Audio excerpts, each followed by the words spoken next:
She was a beautiful young mother who loved being in front of the camera. She was very, very photogenic, so she definitely wanted to pursue a career in modeling. She just was always full of life. She was the life of the party. So when she suddenly goes missing, it's clear something's wrong. Everybody is on edge searching for her. We were on a mission, so we were doing our best. We had flashlights, we had glow sticks. And the investigation reveals a devastating discovery. It was hard. My heart broke literally in half because of it. She's dead, okay? He was crying and screaming. We still didn't have answers. We still needed the answers. And when the answers come, they'll shock even the most seasoned investigators. She started carrying a gun for protection. I can't prove it, but just by seeing him and the way he was acting, something's not right. Something's not right. Right, my family's glad you told me, where everybody stay at. I think this is a cautionary tale that trust is earned. Detectives know fear is a powerful motivator. I didn't know if this was a sign of the things to come, that he was gonna get away with this. Watch the company that you keep.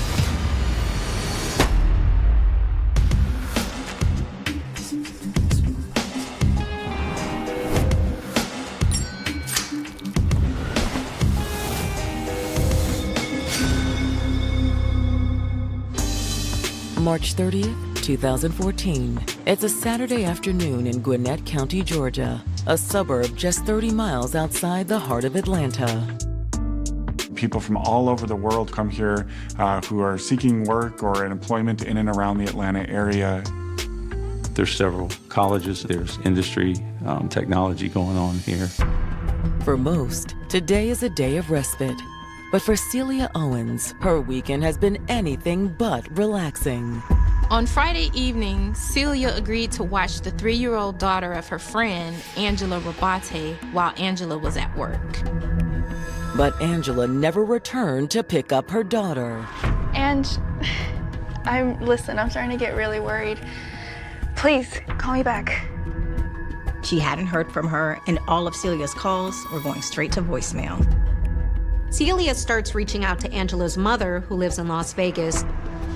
Hello? Hi, Judy. Oh, hi, Celia. What's up? I don't want to sound overdramatic, but I'm really concerned about Angela.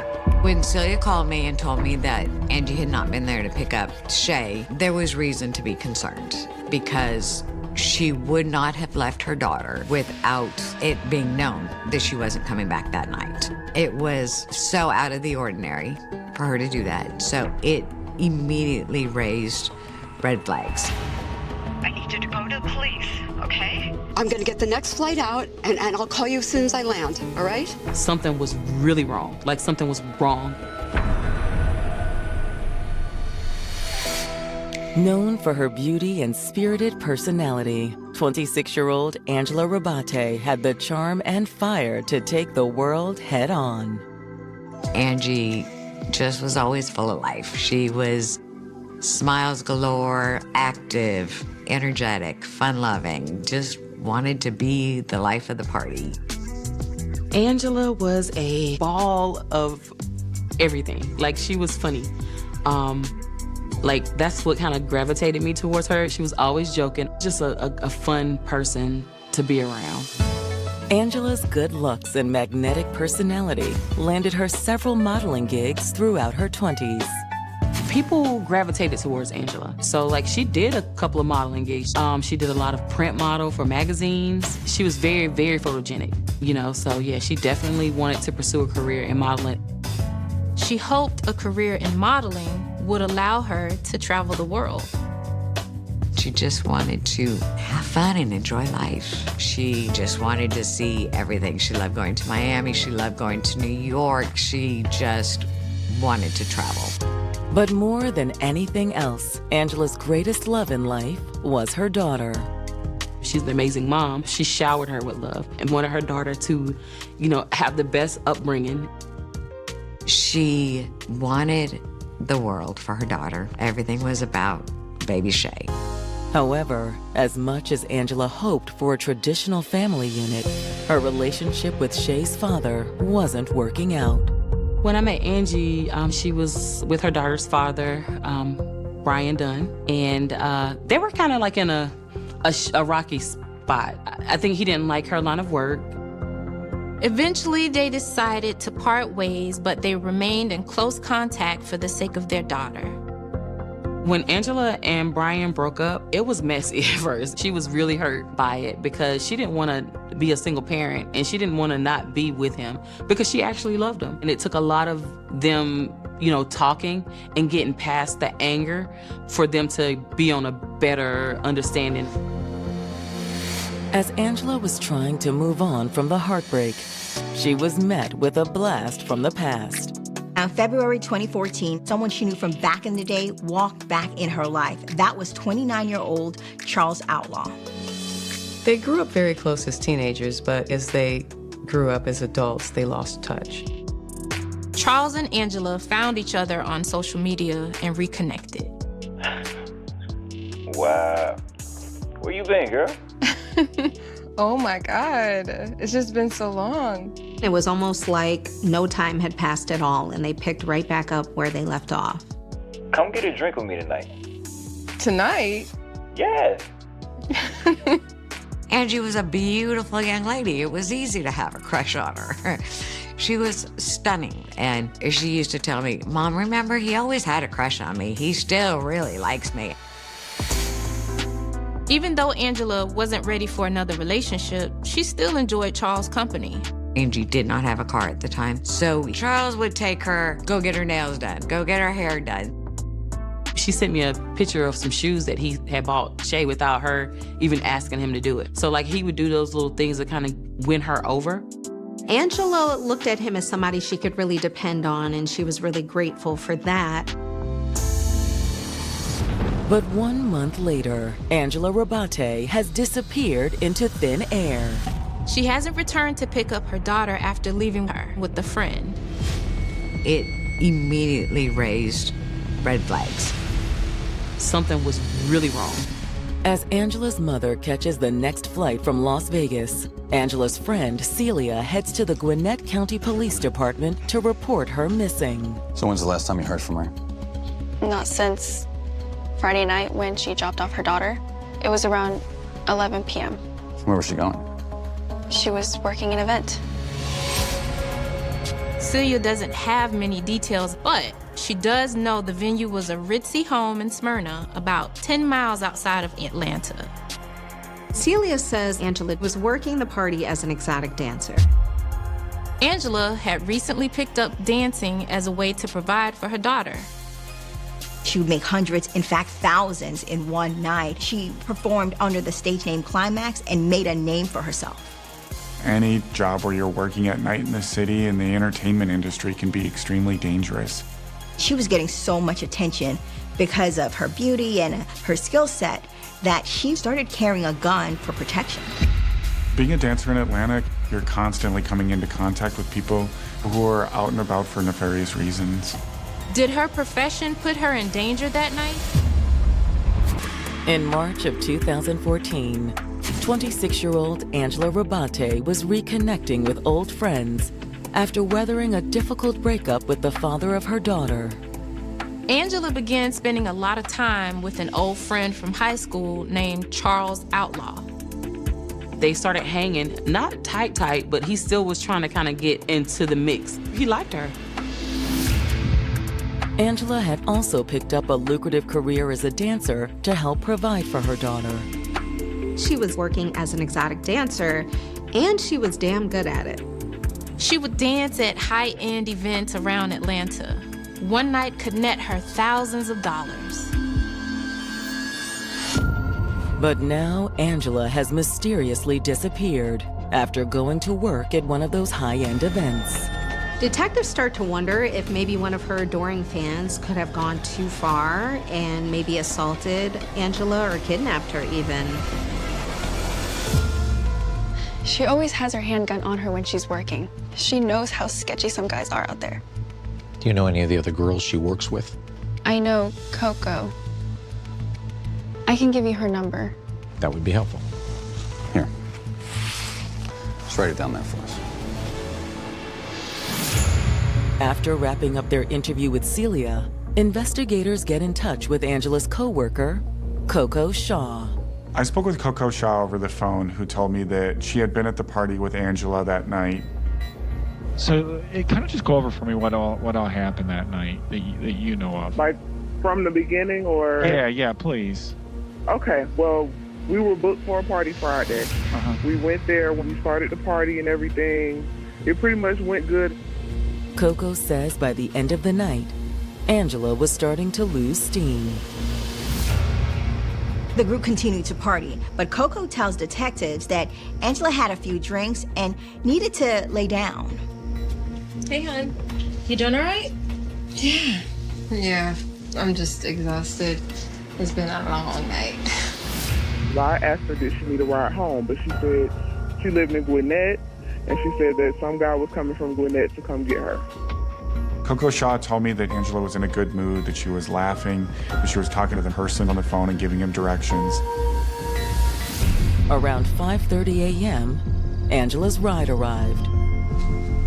He's here. I'm headed out. All right, girl. Hey, don't forget this.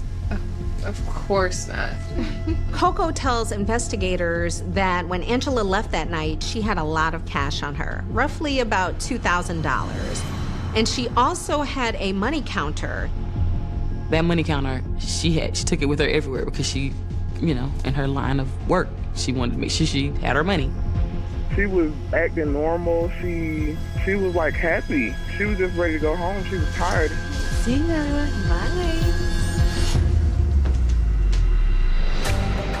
If anyone knows where Angela is, investigators are betting it's her mystery driver. But who is he? Angela's friend says his name is Charles Outlaw. Detectives want to speak with Charles immediately. Investigators quickly track down Charles Outlaw for questioning. Thanks for coming in on such short notice, Charles. We wanted to talk to you about a missing persons case we're working on. They inform him that Angela is missing, and by all accounts, he was the last person seen with her. Oh my God. I hope she's all right. You don't know where she is right now? No. He gave a version of events stating that he did pick her up from the job. Hey. Hey, thanks for the ride. And when did you drop her back off at her apartment? We actually never even made it back to her place. He said he had to pick up something from his apartment in Norcross, so he parked the car and went inside while Angela remained in the car. He was only gone a short time, maybe anywhere from 5 to 15 minutes. Actually, when I got back to the car, she was gone. He claims he didn't know where she went, and he told us that he had called her a couple of times after she came up missing. That didn't concern you? You didn't call the police? Honestly speaking, man, I thought she left with another guy. He said that they got into an argument when he picked her up from the party. He was complaining about having to pick her up so late, and that made her angry. I think it's about time for you to get your own car soon, especially with all that money you're making. What is that supposed to mean? She kept saying that there were plenty of guys who would have been happy to give her a ride. He also noticed that she was texting other people. You know what? I can just get somebody else to pick me up. Stop. Don't worry about it. Let's just get out of here. Fine.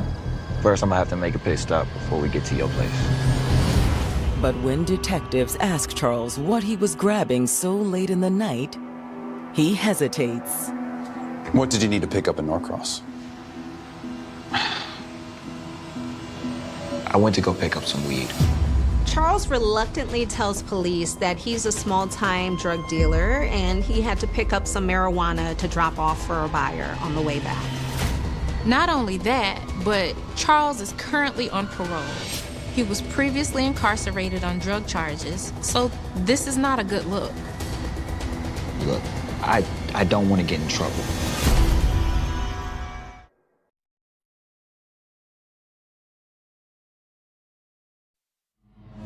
Detectives in Gwinnett County are speaking with Charles Outlaw about the disappearance of his friend, 26-year-old dancer Angela Rabate. By all accounts, Charles is the last person to see Angela before she vanished. And Charles has just admitted that on the night of her disappearance, he was working an illegal drug deal.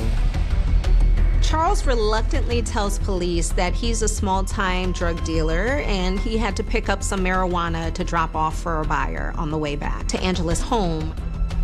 Not only that, but Charles is currently on parole. He was previously incarcerated on drug charges, so this is not a good look. Look, I don't want to get in trouble. Listen, Charles, we're not really worried about the drugs right now. We're more focused on Angela's missing person case. Charles is relieved. At that point in time, we wanted him to show me where he last saw Angela, and I asked him to take me on the route that he went when he went home that night. Now that investigators have identified Angela's last known location, the search for her intensifies. They had started to organize a search party. It was at 10 o'clock at night, so it was dark. But again, we were on a mission. So, the detective came out. We were doing our best. We had flashlights, we had glow sticks. The group scours the area late into the night.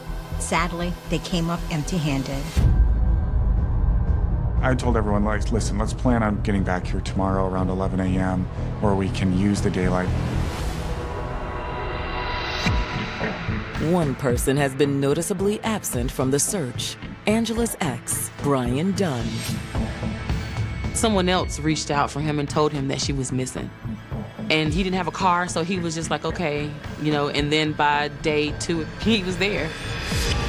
As the search continues, detectives take Brian aside to ask him some questions. Anytime there's a case where somebody is missing, law enforcement is always going to look at some of the relationships that person has. So tell us about your relationship with Angela. Well, we dated for several years, and we have a daughter together. How's the co-parenting situation? It's been fine. No problems. He indicated to me that they had a co-parenting relationship that was positive. He said that they weren't having any issues. You haven't had any contact with her since Friday? No. I didn't even know she was missing until today. He seems genuinely concerned about Angela's disappearance. I don't feel like he would harm a hair on her head. I think he still was in love with her, despite everything. Just then, Brian spots Charles. Hey! Brian, it's his first time seeing Charles, and he has questions. Why would you leave her in the car by herself? Brian, I think, at one point was kind of pinpointing him and trying to say, like, no way you're going to come here and just leave Andy in the car and then her just disappear. Man, you don't know me. What? Hell out my face. Bro? Get the hell out of my face. What? So they get into arguing, and then Charles goes off the rails. Then a physical altercation breaks out between Brian Dunn and Charles Outlaw. Hey, break it up. Break it up. I got in the middle of it, and I told both of them, listen, we're here for a purpose, which is to find Angela, and let's not jump to conclusions on what could have happened.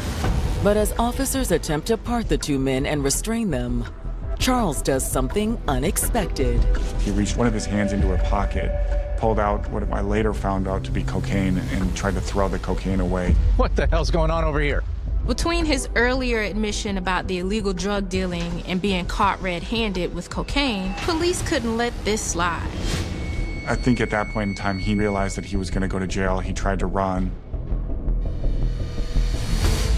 But quick on their feet, officers soon get Charles back under control. Everyone in the search party started to think that I was arresting Charles for Angela's disappearance, and that obviously was not the case. It was for a probation violation. At this point, they don't have any hard evidence that Charles has lied to police or that he had any involvement in Angela's disappearance. When I searched Charles's home, there wasn't any evidence inside the home that led us to where Angela was.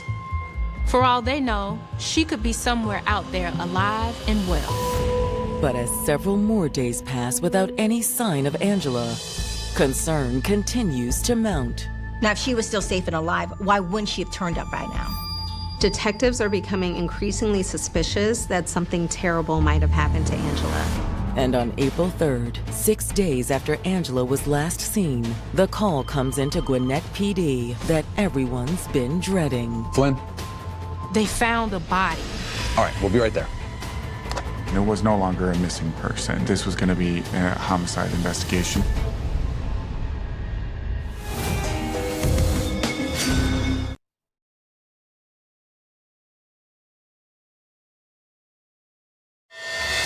Six days after Angela Rabate vanished from an apartment complex in Gwinnett County, investigators have received the phone call everyone has been dreading. Local surveyors alert them of a dead body found 20 miles away in Lilburn, Georgia.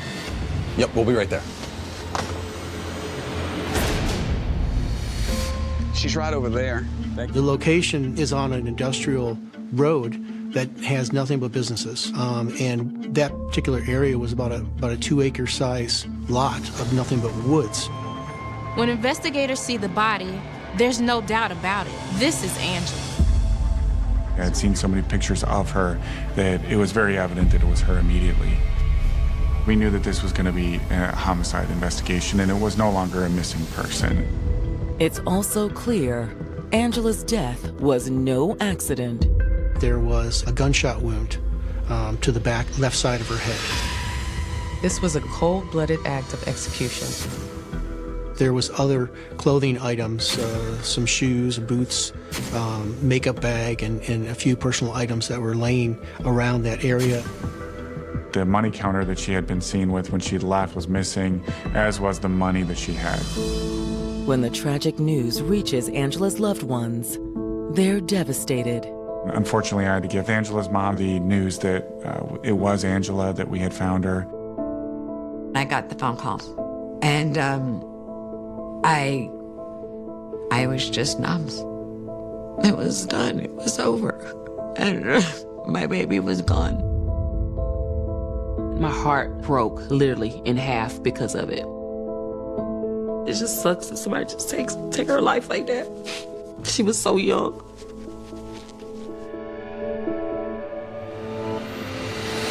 As Angela's loved ones continue to grieve, detectives kick the investigation into high gear. Now that their missing persons investigation has become a homicide, detectives are more determined than ever to figure out exactly what happened to Angela Rabate. Sergeant Flynn, he was amazing. Like, he was amazing. Like the empathy that he had towards the situation, the case, it was like, okay, we're gonna get to the bottom of it. It felt like he took it personal. So he started, honing in on Charles. Have him ready for us. We're on our way back. Investigators sit down with Charles Outlaw at the Gwinnett County Jail, where he's already in custody on the probation violation. We didn't tell him initially that we found the body. Regardless, Charles is clearly feeling the heat. During the interview, Charles comes across as paranoid and agitated. He claims that people are trying to set him up, and even at one point in the interview, he begins banging on the table to get his point across. I wish there was a woman, man. I wish I never went together, man. That's just how really it is, man. You see what I'm saying? Just real talk, man, because I don't need this in my life right now. I'm already locked up for no reason. Hoping to get Charles to spill what he knows, detectives finally break the tragic news of Angela's death. The game's changed a little bit here, okay? So we found Angela today. She's dead, okay? When we told him that we found the body of Angela, Charles Outlaw threw a fit. Are you all right down there, or you want to sit in the chair? You need to take a minute, you can take a minute. It's a shocking display of emotion, but it strikes the investigators as disingenuous. He was crying and screaming, and it was all an act. It was overkill. After letting Charles's explosion die down, investigators continue the interrogation. This is your opportunity to say, you're the last person to be seen with her. This is your opportunity to clear your name. You understand what I'm saying? I believe I'm just going to exercise my right. You know what I mean? To have an attorney to kind of guide me. You see what I'm saying? Charles asked for a lawyer and refused to answer any more questions. That shut the conversation down, but investigators have no doubt in their minds they have the right guy in custody. Now more convinced than ever that Charles is Angela's killer, investigators start digging for more evidence to prove it. As they interview more and more of Angela's friends, detectives are eventually put in touch with a guy named Paul Jacobs. Should you calling me back? Yeah, this is crazy right now. This is really crazy. He told me over the phone that he had met Charles the week before, that he didn't really like Charles. I do not like him. This guy is scary.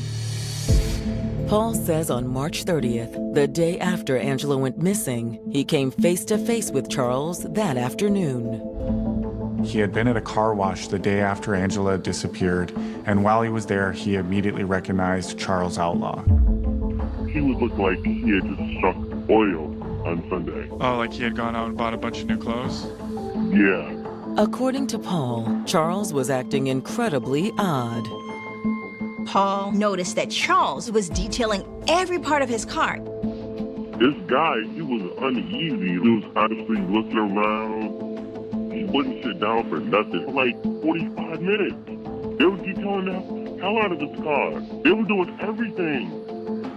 Paul Jacobs told me that Charles was very insistent on the employees cleaning the inside of the car, just being overbearing about how he wanted the car cleaned. Paul said that Charles was also flashing lots of cash, mostly small bills. He says he was tipping the staff at the car wash tons of money. This dude tipped these kids like crazy. It was just something that was so strange, and this dude was in there spending way too much money just by seeing them and the way he was acting. Something's not right. Charles was the last person to be seen with Angela. Now, the following day after she was missing, he was cleaning the car, wearing brand new clothing.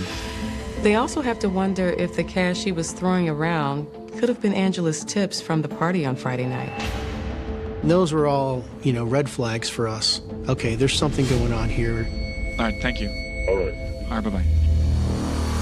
And when investigators file a warrant to search Charles's vehicle, they uncover another unsettling piece of information. Mr. Outlaw's car. It was a rent-a-car. Who in their right mind cleans a rental car very well prior to turning it in, knowing the rental car company is going to clean it also in detail? So that's a very suspicious act to go along with everything else. They immediately confiscate the car and have it analyzed by their forensics team.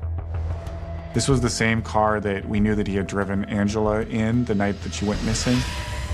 We were able to find the gunshot residue on the roof of the car that indicated that a gunshot had gone off inside the car. Although Charles tried to clean the car out and detail it and get rid of any evidence that was in there, he forgot to clean the roof of the car. It's damning evidence, but investigators are about to get an even bigger slam dunk. This is Detective Ross. They received word that Charles's roommate wants to speak with them. Charles had actually confessed to him that he had killed Angela.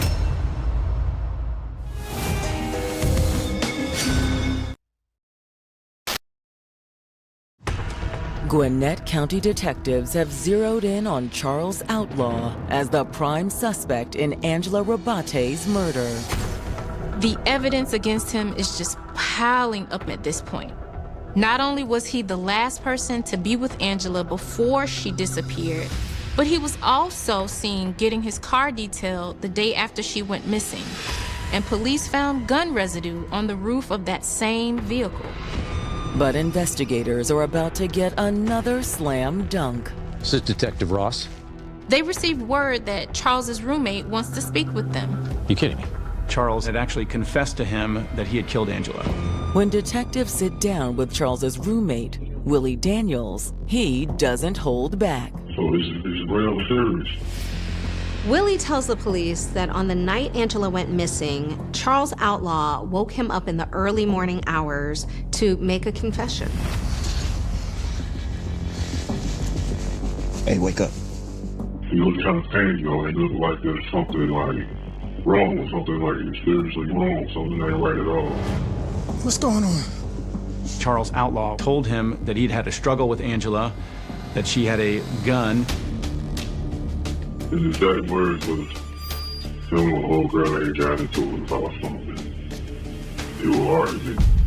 She had some little gun or something that he said they was kind of wrestling over it accidentally as well." He was just like, "Man, I think I'm gonna kill girl with this gun." I'm like, "What?" So that the words he used? Yeah, he was like, "If you don't kill, I think I'll kill things." After confessing, Willie says Charles became terrified at the idea of being caught. I cannot go back to prison, man. Like, I can't. Willie says that Charles started to panic and he jumped up and started stripping off his clothes, saying that he needed to get rid of the evidence.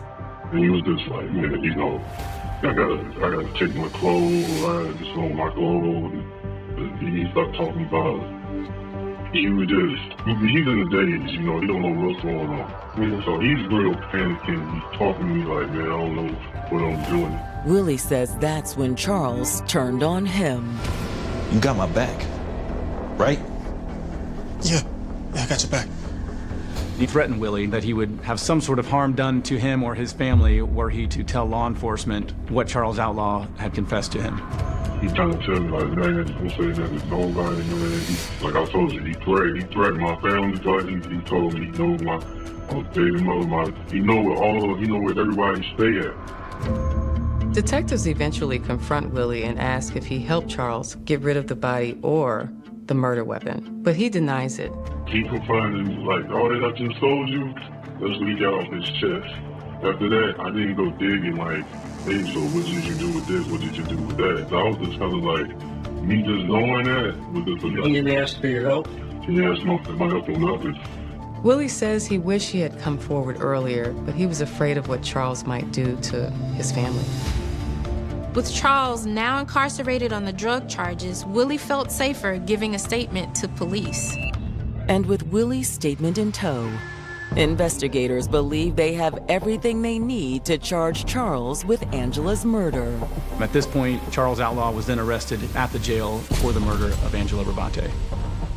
We charged him with murder, felony murder, and concealing the death of a person. But obtaining justice for Angela Rabate will be easier said than done. We finally get a court date for August in 2016, and all of a sudden, they declare a mistrial.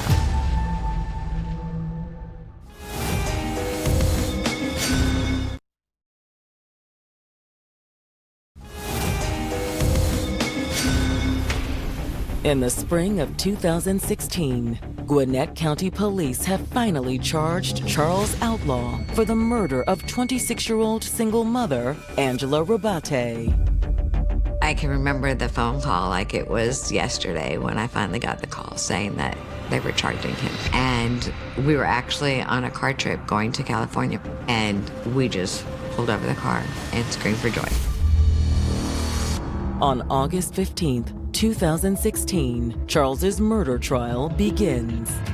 Fast forward, we finally get a court date for August in 2016. The first day of court, we're sitting there and it's hard.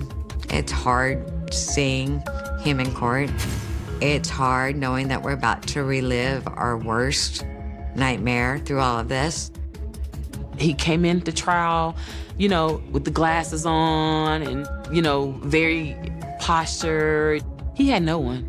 There was no one sitting on his side. There was absolutely not one person there for him at all. But just as the prosecution is getting started, the trial faces a setback. They get into testimony and all of a sudden they declare a mistrial from something that supposedly had been agreed upon pre-trial. In this case, it was agreed by both parties that the jury should not hear evidence of Charles Outlaw's prior criminal activity or the reason that he was arrested for having a small amount of drugs on him during the search for Angela. But one of the recordings of Outlaw talking to a detective unfortunately included mention that he had been on probation in the past. For Angela's loved ones and Gwinnett County law enforcement alike, the mistrial is a crushing blow. And that was very concerning because a lot of times cases are not retried after a mistrial. It was devastating to me. I didn't know if this was a sign of the things to come, that he was gonna get away with this. So I'm now wondering, are we even gonna get justice for my baby? We were worried. We felt like, okay, well, if this happens, what if Angie's life is just gonna go in vain because like this man who killed her is out, living his best life. Matt Akoff was an angel, the DA, because he was like, Judy, we will do whatever we can to get this back on the calendar during this next week. And Matt makes good on his promise. Fortunately, we were able to tee it right back up for trial. They did it. They pulled it off. They got a new jury impaneled and went ahead and proceeded with the trial. We started all over the next week. The defense described the prosecution's case as a spaghetti prosecution. He claimed that we were just throwing things against the wall to see what would stick. I explained to a jury that this is like when a 2-year-old eats spaghetti and everything sticks to the wall. It all pointed towards Charles Outlaw. The state accepts that the first part of Charles' story is true, that he and Angela really did get into a fight on the drive back to Gwinnett County. Charles's own admission is that they got into an argument because he had to drive all the way across the city to get her. But prosecutors believe there was more to the argument than that. Charles wanted to be romantically involved with Angela, but she didn't want to have anything to do with him. After everything that I've done for you, this is how you gonna do me? I don't owe you anything, Charles. She was smart. She was resourceful. So if Charles was offering her rides to and from this and that, she would do it. But that didn't mean she was gonna be his girlfriend or anything like that. And he believed she was using him for rides and other things without being willing to grow their relationship. I'll just get somebody else to give me rides from now on. When she said there were other guys waiting in line, he snapped. You were playing with me this whole time, setting me up. That's not the case, Charles. Prove. Prosecutors also concede that Angela may have very well drawn her pistol to protect herself, but they assert that the injury that killed her is not consistent with an accident. There was just no way that this could have been an accident, not with a press contact type wound on the back of the head. Instead of seeking help, Charles dumped Angela's body in the nearby town of Lilburn and tried to cover up the crime. He even participated in the search efforts when he knew all along where he'd hidden her body. At the end of a week-long trial, the jury retires to deliberate. I was so nervous. I've never been so nervous in my life. We just cried and we prayed and we just, hoped that the jury would do the right thing. This is crazy, but when the jury went to deliberate, we seen like 20 yellow butterflies flying around the street. And I was like, that's Angie. We're gonna get justice. After several hours of deliberation, the jury returns with their verdict. The jury finds Charles guilty on all charges. Charles Outlaw was sentenced to life in prison plus an additional 15 years for hiding her body. It was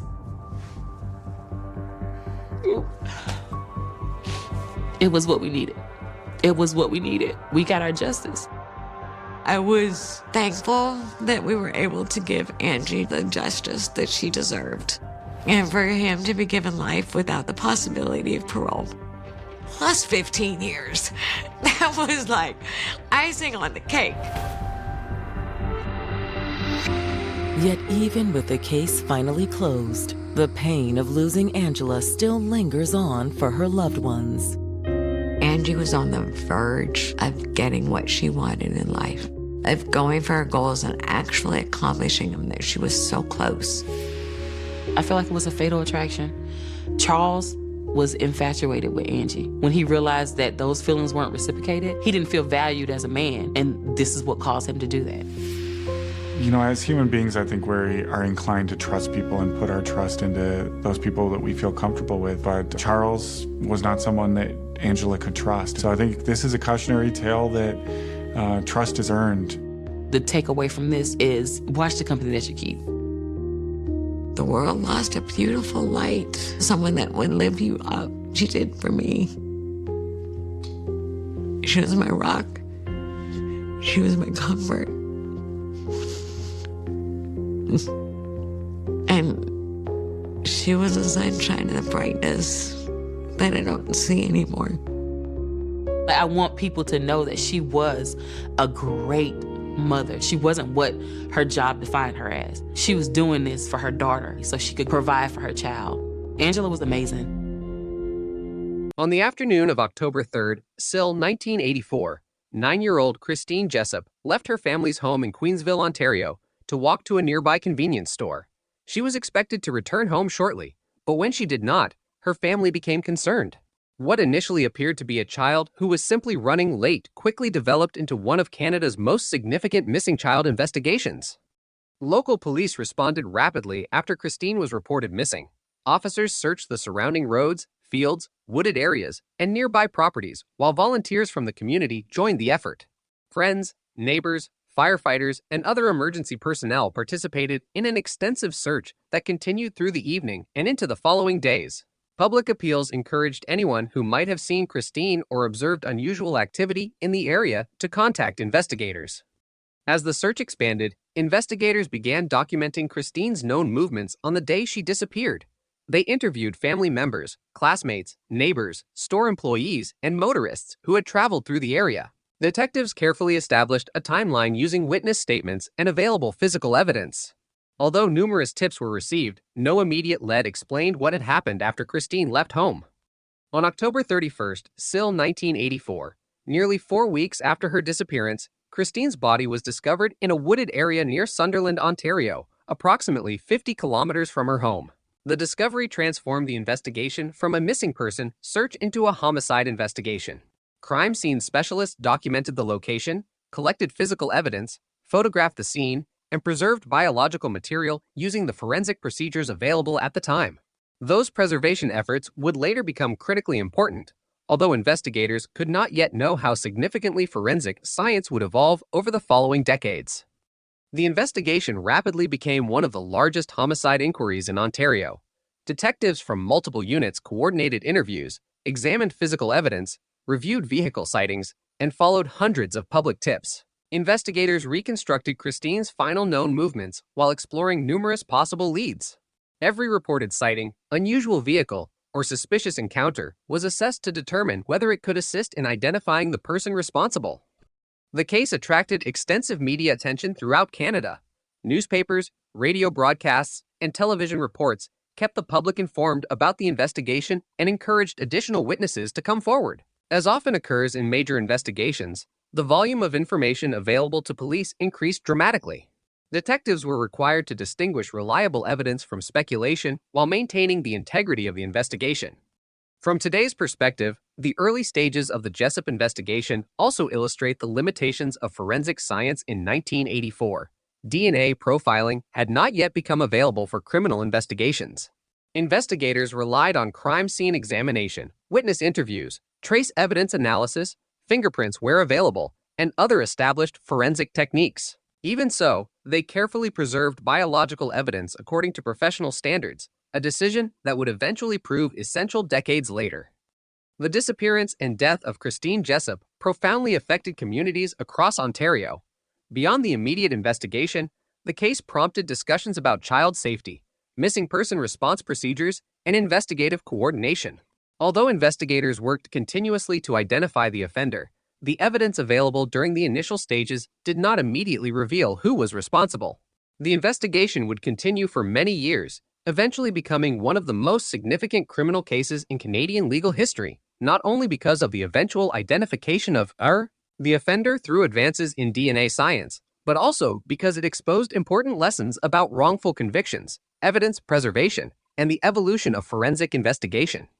During the afternoon and evening of October 3rd, Sill 1984, the disappearance of 9-year-old Christine Jessup rapidly shifted from what initially appeared to be a delayed return home into a major missing child investigation.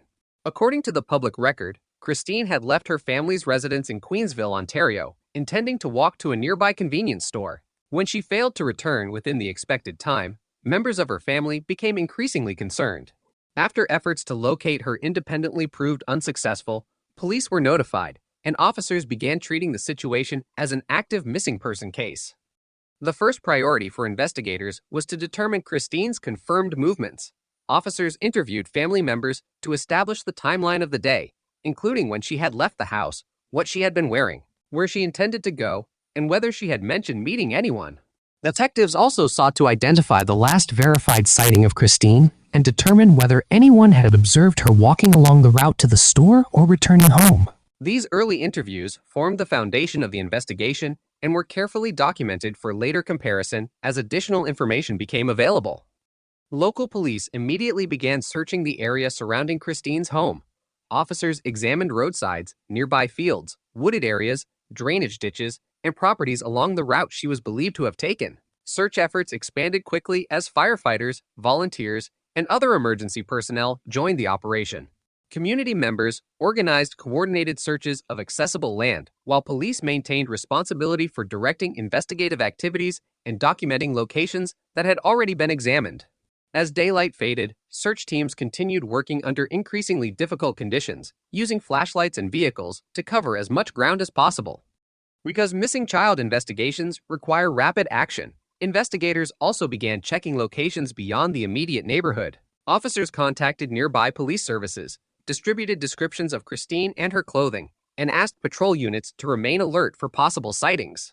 Information was shared with transportation agencies and neighboring jurisdictions in case she had traveled farther than initially expected or had been seen elsewhere.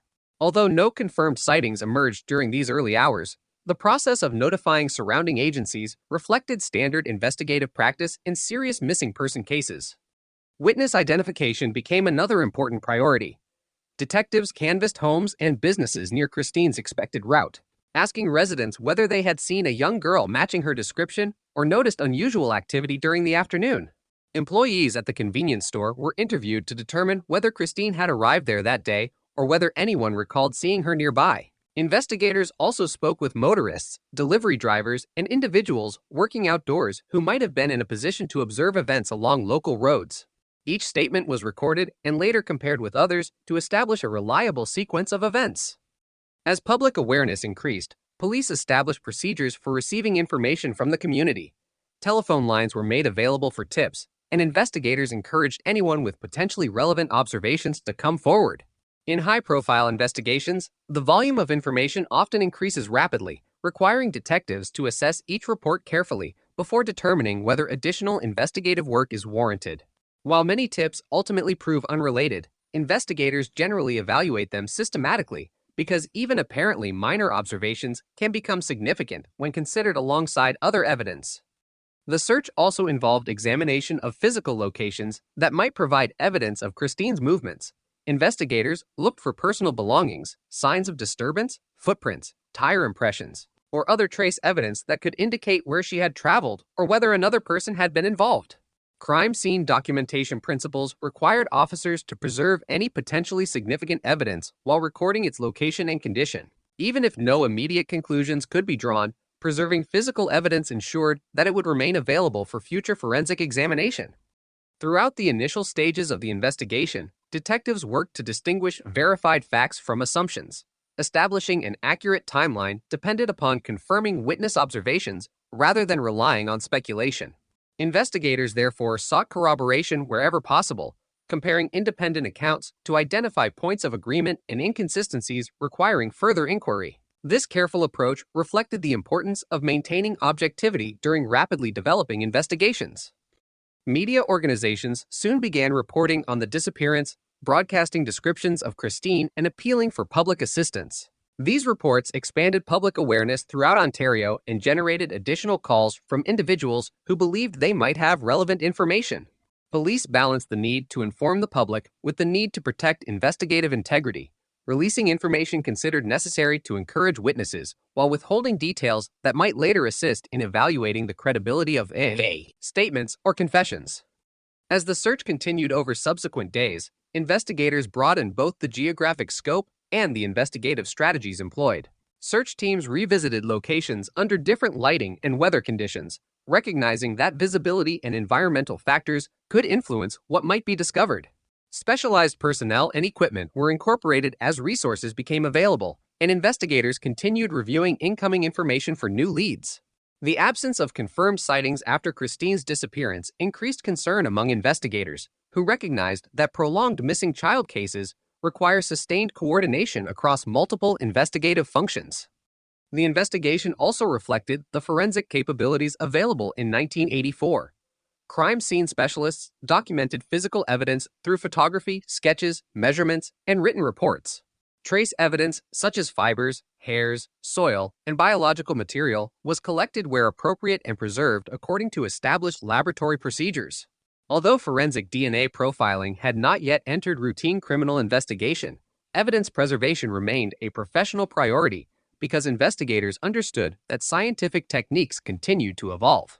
Maintaining the integrity of physical evidence ensured that future examinations could be conducted if improved analytical methods became available. As days passed without locating Christine, concern within the community continued to grow. Schools, local organizations, and volunteers remained engaged in search efforts while police pursued every credible lead. Investigators reviewed witness statements repeatedly, searching for patterns or overlooked details that might clarify Christine's final known movements. Despite extensive efforts, no single investigative lead explained her disappearance during these early stages. The initial phase of the Jessup investigation demonstrates several principles that continue to guide missing child investigations today: rapid reporting, immediate search operations, systematic witness interviews, careful documentation, evidence preservation, and cooperation among police, emergency services, and the public.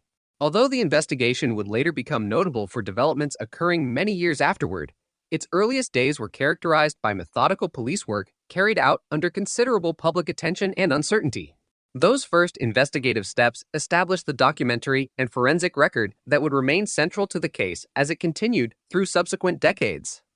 Following the intensive search efforts conducted during the first days after Christine Jessup's disappearance, investigators entered a phase focused on systematically expanding the investigation while continuing to evaluate every available lead. Missing child investigations often evolve rapidly from immediate search operations to comprehensive criminal inquiries when repeated efforts fail to locate the missing person. In October 1984, detectives from the York Regional Police, supported by other agencies as necessary, continued assembling information intended to establish Christine's movements, identify potential witnesses, and determine whether any evidence suggested criminal involvement. One of the investigation's principal objectives was to construct the most accurate possible timeline of the afternoon on which Christine disappeared. Detectives reviewed every known activity preceding her departure from home and carefully documented witness accounts describing her clothing, intended destination, and expected route. Investigators revisited witnesses when appropriate, recognizing that individuals sometimes recall additional details after reflecting on events or discussing them with family members. While memory can become less reliable over time, prompt follow-up interviews were considered an important component of major investigations because they allowed detectives to clarify earlier statements and resolve inconsistencies before they became more difficult to evaluate. Investigators also examined the physical geography surrounding Queensville and neighboring communities. Maps were used to identify roads, walking routes, wooded areas, agricultural land, drainage systems, and other locations that could be relevant to the investigation. Search coordinators documented which areas had already been examined to avoid unnecessary duplication while ensuring that potentially significant locations were not overlooked. Repeated searches of selected locations reflected established investigative practice rather than an assumption that earlier efforts had been inadequate. Changes in weather, lighting, vegetation, or search techniques can affect what investigators are able to observe during different stages of an operation. Public participation remained an important aspect of the investigation. Community volunteers continued assisting organized search efforts under police direction, while investigators received additional information through telephone tip lines and direct contact with witnesses. Detectives evaluated each report individually, comparing it against established facts before determining whether further investigation was required.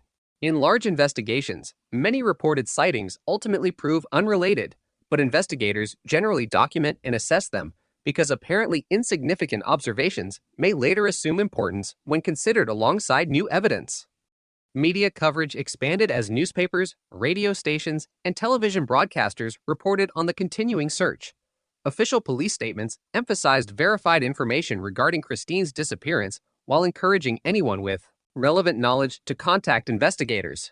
Law enforcement agencies generally exercise caution when releasing investigative details during active cases. Information known only to investigators may later assist in evaluating witness credibility, testing suspect statements, or confirming the authenticity of future admissions. Consequently, public communications typically balance transparency with the need to preserve investigative integrity. As days passed, investigators continued interviewing individuals who lived, worked, or traveled through the area. Detectives sought information from residents, business owners, motorists, school personnel, delivery drivers, and others who might have observed unusual activity. Interviews followed structured investigative procedures designed to establish precise times, locations, descriptions, and observations rather than relying on general impressions. Investigators compared independent witness accounts to identify areas of agreement while examining discrepancies requiring additional inquiry. The investigation also involved careful examination of physical evidence whenever available. Crime scene specialists documented any potentially relevant materials using photography, measurements, written reports, and evidence collection procedures consistent with forensic standards of the period. Trace evidence, including fibers, hairs, soil samples, and biological material, could be collected if circumstances warranted. Although DNA profiling had not yet become available for routine criminal investigations, preserving physical evidence remained essential because laboratory science continued developing and future analytical techniques could potentially provide additional information. Throughout this stage of the investigation, detectives considered multiple possibilities regarding Christine's disappearance without prematurely adopting a single investigative theory. Maintaining objectivity is a fundamental principle of criminal investigation, particularly during the early phases of a case when available information remains incomplete. Investigators therefore examined evidence that might support or contradict various hypotheses while continuing to gather additional facts. This approach reduces the risk of overlooking important information by focusing too narrowly on one explanation before sufficient evidence exists. Coordination among investigative units became increasingly important as the inquiry expanded. Detectives responsible for witness interviews, evidence management, search operations, and intelligence gathering regularly exchanged information to ensure that new findings were incorporated into the broader investigation. Supervisors reviewed investigative priorities, assigned follow-up inquiries, and monitored the status of outstanding leads. Such coordination helps maintain consistency across large investigations involving numerous personnel and substantial volumes of information. Investigators also began compiling comprehensive case files documenting every aspect of the inquiry. Interview summaries, search records, photographs, maps, laboratory requests, correspondence, and administrative memoranda were organized to support continuing investigative work. Detailed documentation serves several purposes. It allows investigators to review earlier findings, prevents duplication of completed tasks, facilitates communication among investigators, and preserves institutional knowledge should personnel changes occur. In long-term investigations, comprehensive records often become as valuable as physical evidence itself. By the end of October 1984, the investigation reached a significant turning point when Christine Jessup's body was discovered in a wooded area near Sunderland, Ontario, approximately 50 kilometers from Queensville. The discovery fundamentally altered the focus of police activity. Search operations concluded, and the investigation formally transitioned into a homicide inquiry. Crime scene investigators secured the location, documented the scene extensively through photography and measurements, and collected physical evidence according to established forensic procedures. Biological samples and other trace evidence were carefully preserved for laboratory examination using the scientific methods available at the time. The recovery of the body expanded the scope of forensic investigation. Pathologists and forensic specialists conducted examinations intended to determine the cause and manner of death, estimate relevant timelines, and identify any physical evidence that might assist investigators.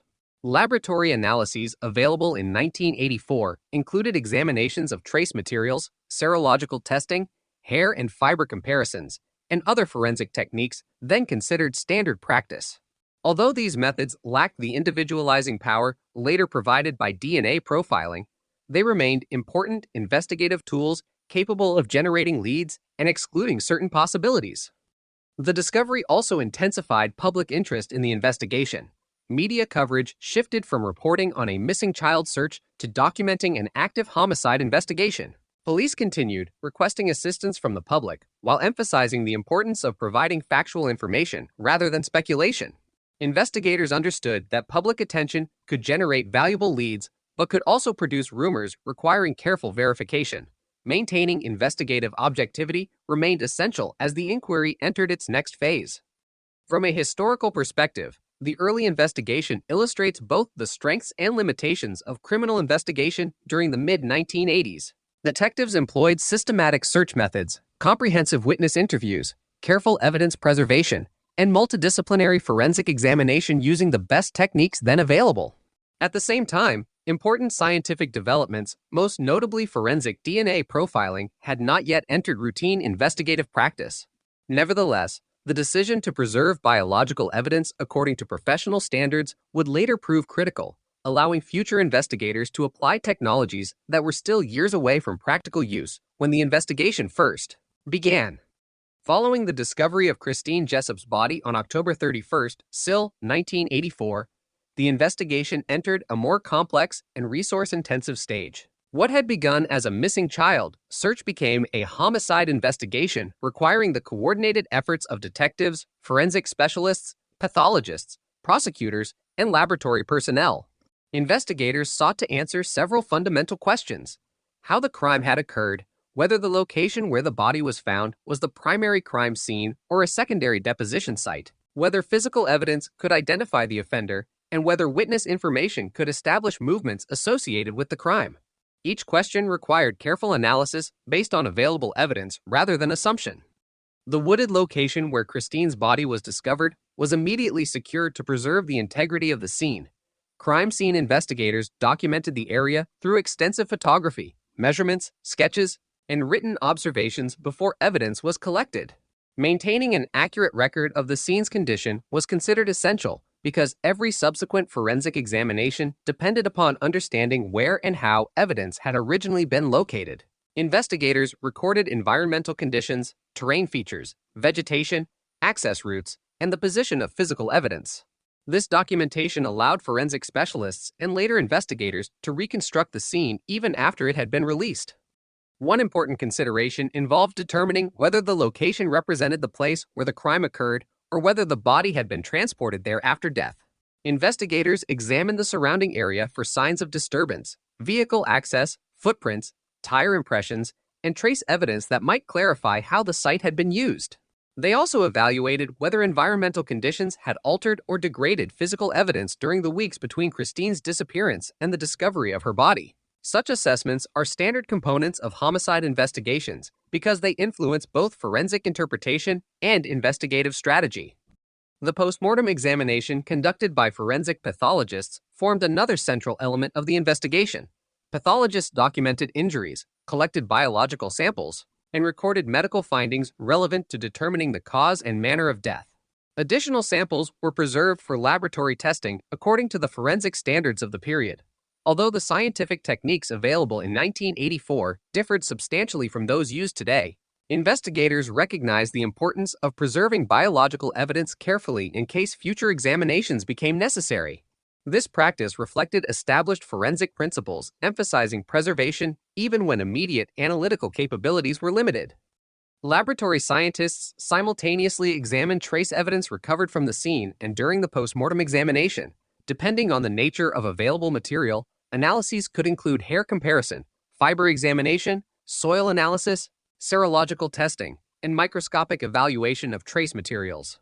Before forensic DNA profiling became widely available, serology, the study of blood and other bodily fluids, provided investigators with limited but potentially useful information regarding biological evidence.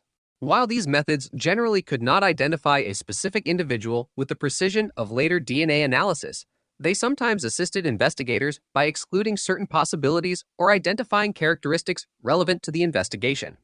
The detectives also intensified efforts to identify individuals who might have had information about Christine's movements on October 3, 1984. Witnesses interviewed during the missing person investigation were contacted again to clarify timelines and verify previous statements. Investigators sought to establish Christine's activities throughout the day, identify anyone who may have encountered her, and determine whether unusual vehicles or unfamiliar individuals had been observed in the area. Re-interviewing witnesses is common in major investigations because additional information may emerge as memories are reviewed or new investigative questions develop. The geographic scope of the investigation expanded considerably following the discovery of the body. Investigators examined locations associated with Christine's disappearance, the route she was believed to have taken, and the area where her body was found.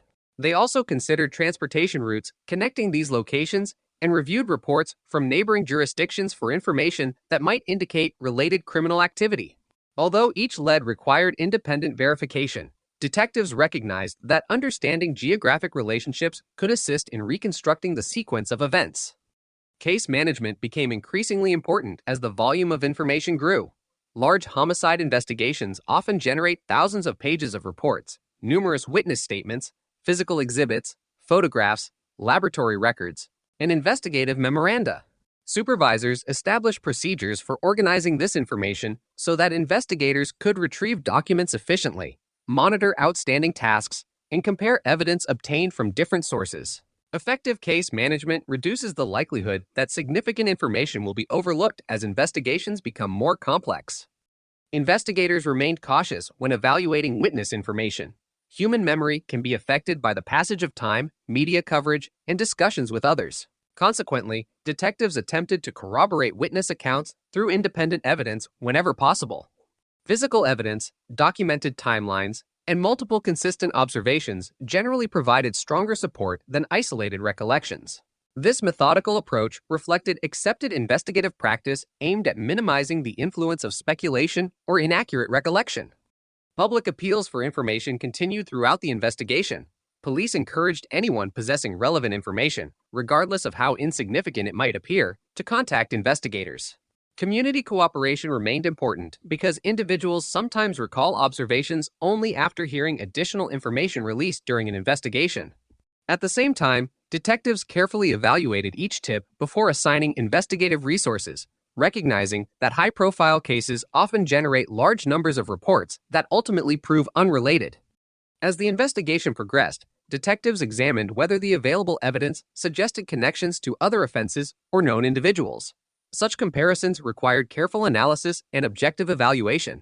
Investigators avoided drawing conclusions unsupported by evidence, instead documenting similarities and differences while continuing to gather additional information. Maintaining investigative neutrality remained essential because premature assumptions can inadvertently influence later decision-making. From the perspective of modern forensic science, this stage of the investigation illustrates both the capabilities and limitations of criminal investigation during the mid-1980s. Detectives employed comprehensive crime scene documentation, systematic witness interviews, laboratory analysis, and coordinated investigative management using the best available methods. However, the absence of routine forensic DNA profiling limited the ability to identify individuals from biological evidence. Investigators therefore relied more heavily on traditional investigative techniques, supported by forensic examinations that could narrow possibilities but often could not conclusively identify an unknown offender. The careful preservation of evidence during this period would later become one of the investigation's defining characteristics. Biological samples, documentation, photographs, and physical exhibits remained available for future scientific examination as forensic technology advanced. At the time, investigators could not predict the specific methods that would eventually become available, but adherence to professional evidence preservation standards ensured that future investigators would inherit material capable of supporting additional analysis.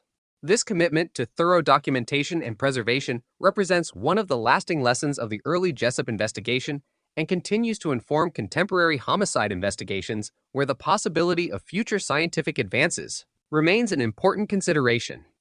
Following the extensive forensic examinations and the initial wave of witness interviews, investigators entered a prolonged period of evidence review and lead development. By late 1984 and into the following months, the investigation had generated a substantial quantity of material, including witness statements, search records, crime scene documentation, laboratory reports, maps, photographs, and physical exhibits. The detectives were now responsible for organizing this information into a coherent investigative framework while continuing to pursue new leads. As in many major homicide investigations, progress depended less on dramatic discoveries than on the careful comparison of individual pieces of evidence collected over time. One of the principal tasks during this phase was verifying the accuracy of the investigative timeline. Detectives compared statements obtained from family members, neighbors, store employees, motorists, and other witnesses who had been interviewed during the initial search. Investigators examined the consistency of reported times, locations, and observations, recognizing that witness recollections can vary and may change as additional information becomes publicly known. Whenever possible, statements were compared with objective records and with one another to identify areas of agreement as well as discrepancies requiring further investigation. The investigative team also reviewed information generated during the search operation itself.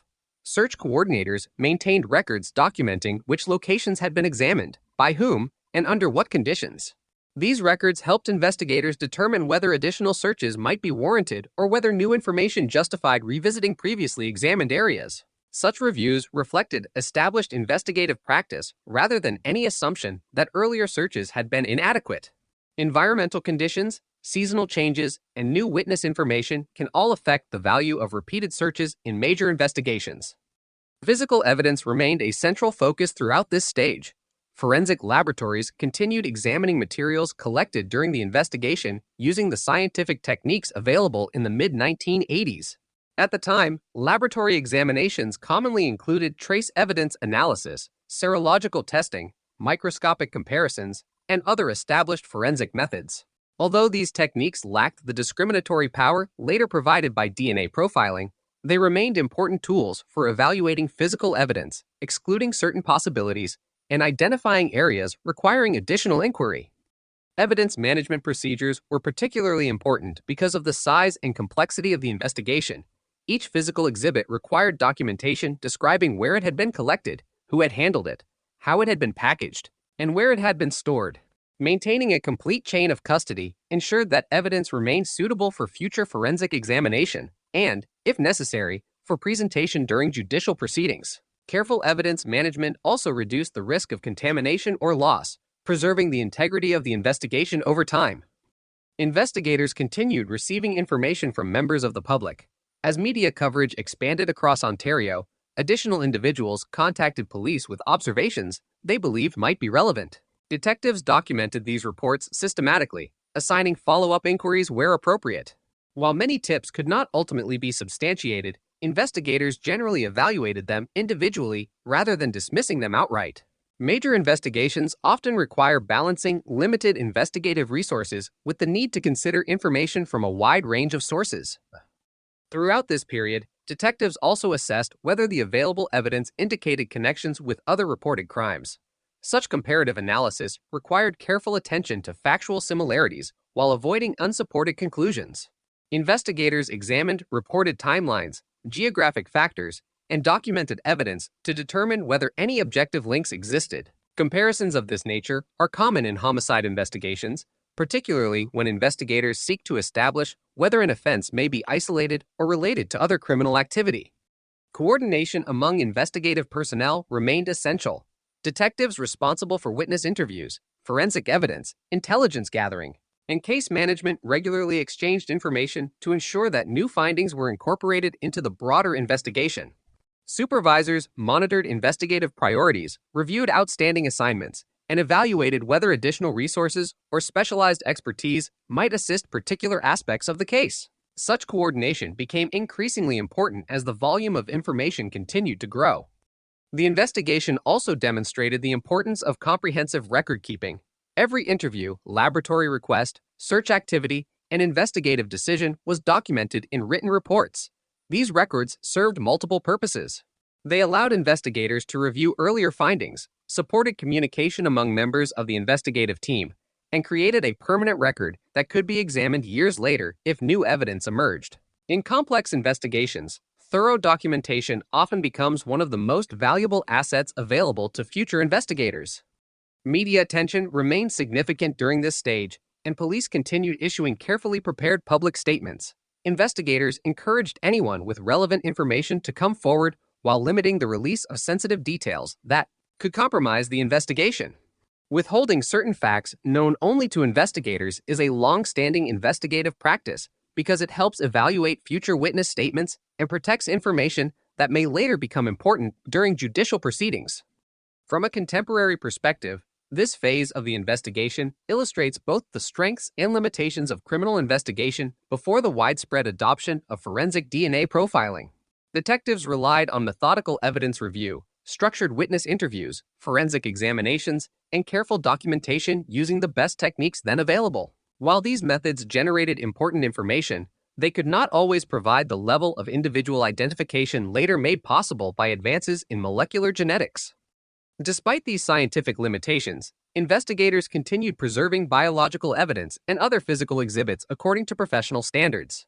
This decision reflected an understanding that forensic science evolves over time and that evidence unavailable for analysis today may become valuable in the future. Subsequent developments in DNA technology would eventually demonstrate the significance of those preservation efforts. The meticulous handling of evidence during the early investigation ensured that later generations of investigators would have access to materials capable of supporting more advanced scientific examination. In retrospect, this period was characterized by systematic investigative work rather than rapid resolution. Detectives pursued leads, evaluated evidence, documented findings, and maintained the integrity of the investigation despite the absence of definitive scientific answers.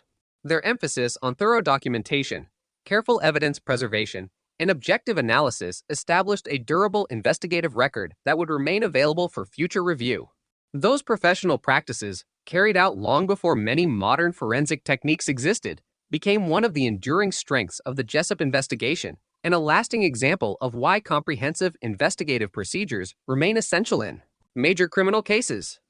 As the investigation continued beyond its initial months, detectives faced the challenge common to many major homicide inquiries, maintaining investigative momentum after the most immediate leads had been exhausted.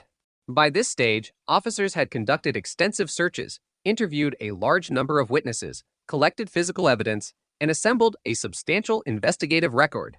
The focus increasingly shifted from rapid response to long-term case management, requiring investigators to reassess existing information while remaining prepared to evaluate new evidence whenever it emerged. A significant part of this work involved reviewing witness statements collected during the earliest stages of the investigation. Detectives compared interviews conducted on different dates, looking for consistencies as well as discrepancies that might warrant clarification. It is standard investigative practice to re-interview witnesses in complex cases, particularly when new information becomes available or when investigators seek to confirm timelines established earlier in the inquiry. These follow-up interviews are not necessarily conducted because investigators believe previous statements were inaccurate, but because additional context or corroborating evidence may improve the overall understanding of events. Investigators also continued to analyze the chronology surrounding Christine Jessup's disappearance. Establishing an accurate timeline remained one of the investigation's central objectives. Detectives sought to identify confirmed sightings, determine when each observation occurred, and evaluate how those reports fit together geographically and chronologically. This process required careful documentation and objective assessment rather than reliance on speculation. Wherever possible, witness accounts were compared with independent evidence to strengthen confidence in the reconstructed timeline. During this period, the investigative team maintained regular contact with forensic laboratories regarding the examination of physical evidence. Laboratory specialists completed analyses using the scientific methods available in the mid-1980s, including serological testing and microscopic examination of trace materials. Such techniques were capable of providing useful investigative information, but they had important limitations. Biological evidence could sometimes be classified into broad categories, yet investigators could not reliably identify a specific individual from that evidence using the technology routinely available at the time. This technological limitation is an important aspect of understanding homicide investigations during the 1980s. Modern audiences are familiar with forensic DNA profiling, but that capability did not become widely available until later in the decade and was not yet part of routine police investigations in Canada when Christine Jessup disappeared.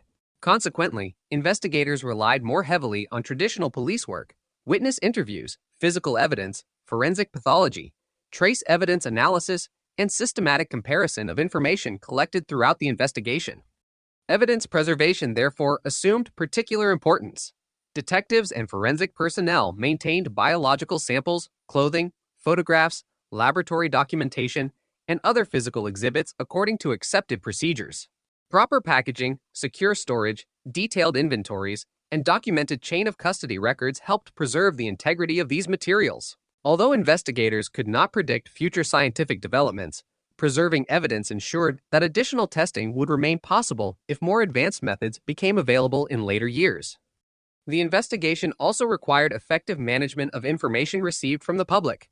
Major criminal cases often generate hundreds or even thousands of tips. Some originate from eyewitnesses, others from individuals reporting suspicious activity, and still others from members of the public responding to media coverage. Detectives evaluated each report individually, documenting its source, comparing it against established facts, and determining whether additional investigative work was justified. While many reports ultimately proved unrelated, the systematic review of public information remained an essential component of the inquiry. Coordination among different investigative units continued throughout this stage. Detectives responsible for interviews, forensic evidence, intelligence analysis, and administrative case management regularly shared findings through formal reports and case conferences. This collaborative approach helped ensure that information discovered by one investigator could be considered alongside evidence collected by others. Such coordination is particularly important in large investigations where different teams may be examining separate aspects of the same case. Case documentation expanded considerably as the investigation progressed. Investigators maintained detailed records describing interviews, forensic examinations, search activities, correspondence, laboratory requests, and investigative decisions. Comprehensive documentation serves several practical purposes. It creates an organized history of the investigation, allows supervisors to monitor investigative progress, facilitates communication among personnel, and provides future investigators with a complete record of work already completed. In long-term investigations, this documentation often becomes indispensable. Investigators also continued reviewing developments in forensic science and investigative practice. Although DNA profiling was not yet available for routine use, scientific research in molecular genetics was advancing internationally.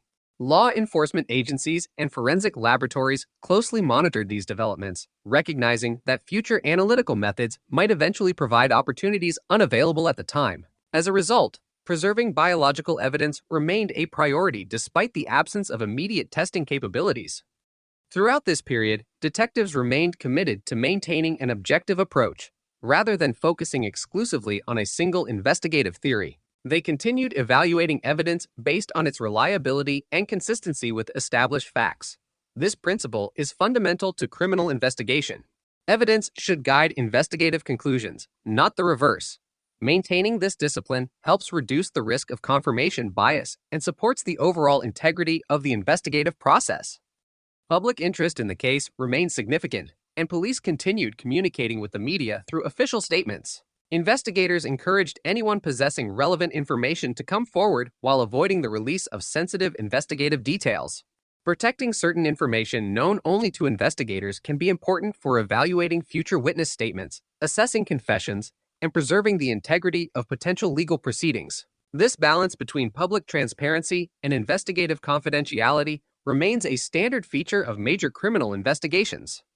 Looking back from the perspective of modern forensic science, this stage of the investigation illustrates both the professionalism of the original investigative team and the limitations imposed by the technology of the era. Detectives collected and preserved evidence with care, documented their work thoroughly, coordinated across investigative disciplines, and continued pursuing available leads despite the absence of definitive scientific methods capable of identifying an unknown individual from biological evidence. Those efforts created a comprehensive investigative record that would remain available for future review. The enduring lesson from this phase is that careful investigative practice can retain its value even when immediate answers are unavailable. Thorough documentation, objective evaluation of evidence, secure preservation of physical exhibits, and systematic review of witness information established a foundation that later generations of investigators could revisit as forensic science evolved. In that respect, the early years of the Jessup investigation became an example of how sound investigative procedures can preserve opportunities for future scientific examination, even when the necessary technology has not yet been developed.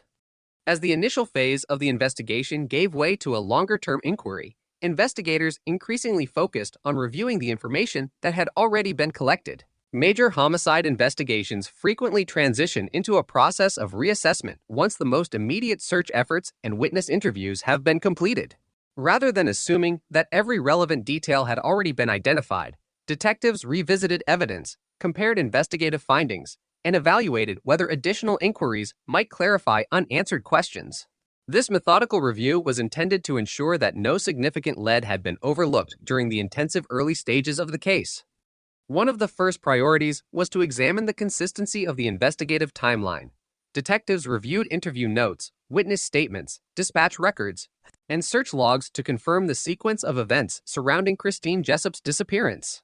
Establishing an accurate chronology is a fundamental investigative practice because it provides the framework against which all subsequent evidence can be evaluated. Even small adjustments to the timeline can influence decisions about which witnesses require additional interviews or which locations merit further examination. Investigators also reviewed the extensive records created during the initial search operation. Search coordinators had documented the areas examined, the personnel involved, the methods used, and the dates and times of each operation. These records allowed investigators to determine whether particular locations should be revisited in light of newly received information or changing investigative priorities. In large-scale searches, documentation is essential because it helps avoid unnecessary duplication while ensuring that potentially relevant locations are not inadvertently excluded from later review. The management of physical evidence remained another critical responsibility. Every item collected during the investigation was cataloged, packaged, and stored according to established forensic procedures. Chain of custody documentation recorded who handled each exhibit when it was transferred and where it was stored. These records serve both scientific and legal purposes by demonstrating that evidence has been preserved in a manner that protects its integrity throughout the investigation. Maintaining detailed evidence records is particularly important in investigations that may continue for many years. Forensic laboratories continued evaluating materials submitted by investigators using the scientific techniques available during the mid-1980s. Laboratory examinations included analyses appropriate to the evidence recovered, such as microscopic comparisons and serological testing where applicable. While these methods could provide useful investigative information, they were subject to technological limitations that are well recognized today. At the time, forensic scientists could not perform the type of DNA profiling that would later become a routine component of criminal investigations. Consequently, investigators relied on a combination of laboratory findings, witness information, and traditional investigative methods rather than expecting forensic evidence alone to identify an unknown offender. The investigation also required careful management of information received from the public. Following media coverage, police continued receiving telephone calls, letters, and other communications from individuals who believed they possessed relevant information. Detectives evaluated each report individually, documenting its contents and comparing it with existing evidence before determining whether follow-up inquiries were appropriate. Although many public tips ultimately did not advance the investigation, each was assessed systematically because investigators recognized that even seemingly minor observations could become significant when viewed alongside other information. Another important aspect of the investigation involved continued witness contact. Detectives occasionally returned to individuals interviewed during the earliest stages of the case to clarify details or address questions that had emerged during evidence review. Follow-up interviews are a routine investigative practice and reflect the understanding that recollections may become more detailed when witnesses are asked specific questions or when additional context becomes available. Investigators sought to verify factual observations rather than encourage speculation, emphasizing objective information that could be independently assessed. As investigative records expanded, supervisors implemented structured case management procedures to organize the growing volume of material. Reports, photographs, laboratory results, maps, correspondence, and interview summaries were indexed to facilitate efficient retrieval and comparison. Effective record management allows investigators to identify connections among different pieces of information while preserving a clear history of investigative decisions. In complex investigations involving numerous personnel, organized documentation helps maintain continuity even as responsibilities change over time. The case also illustrates the value of multidisciplinary collaboration. Detectives, forensic specialists, pathologists, evidence custodians, and laboratory scientists each contributed distinct forms of expertise.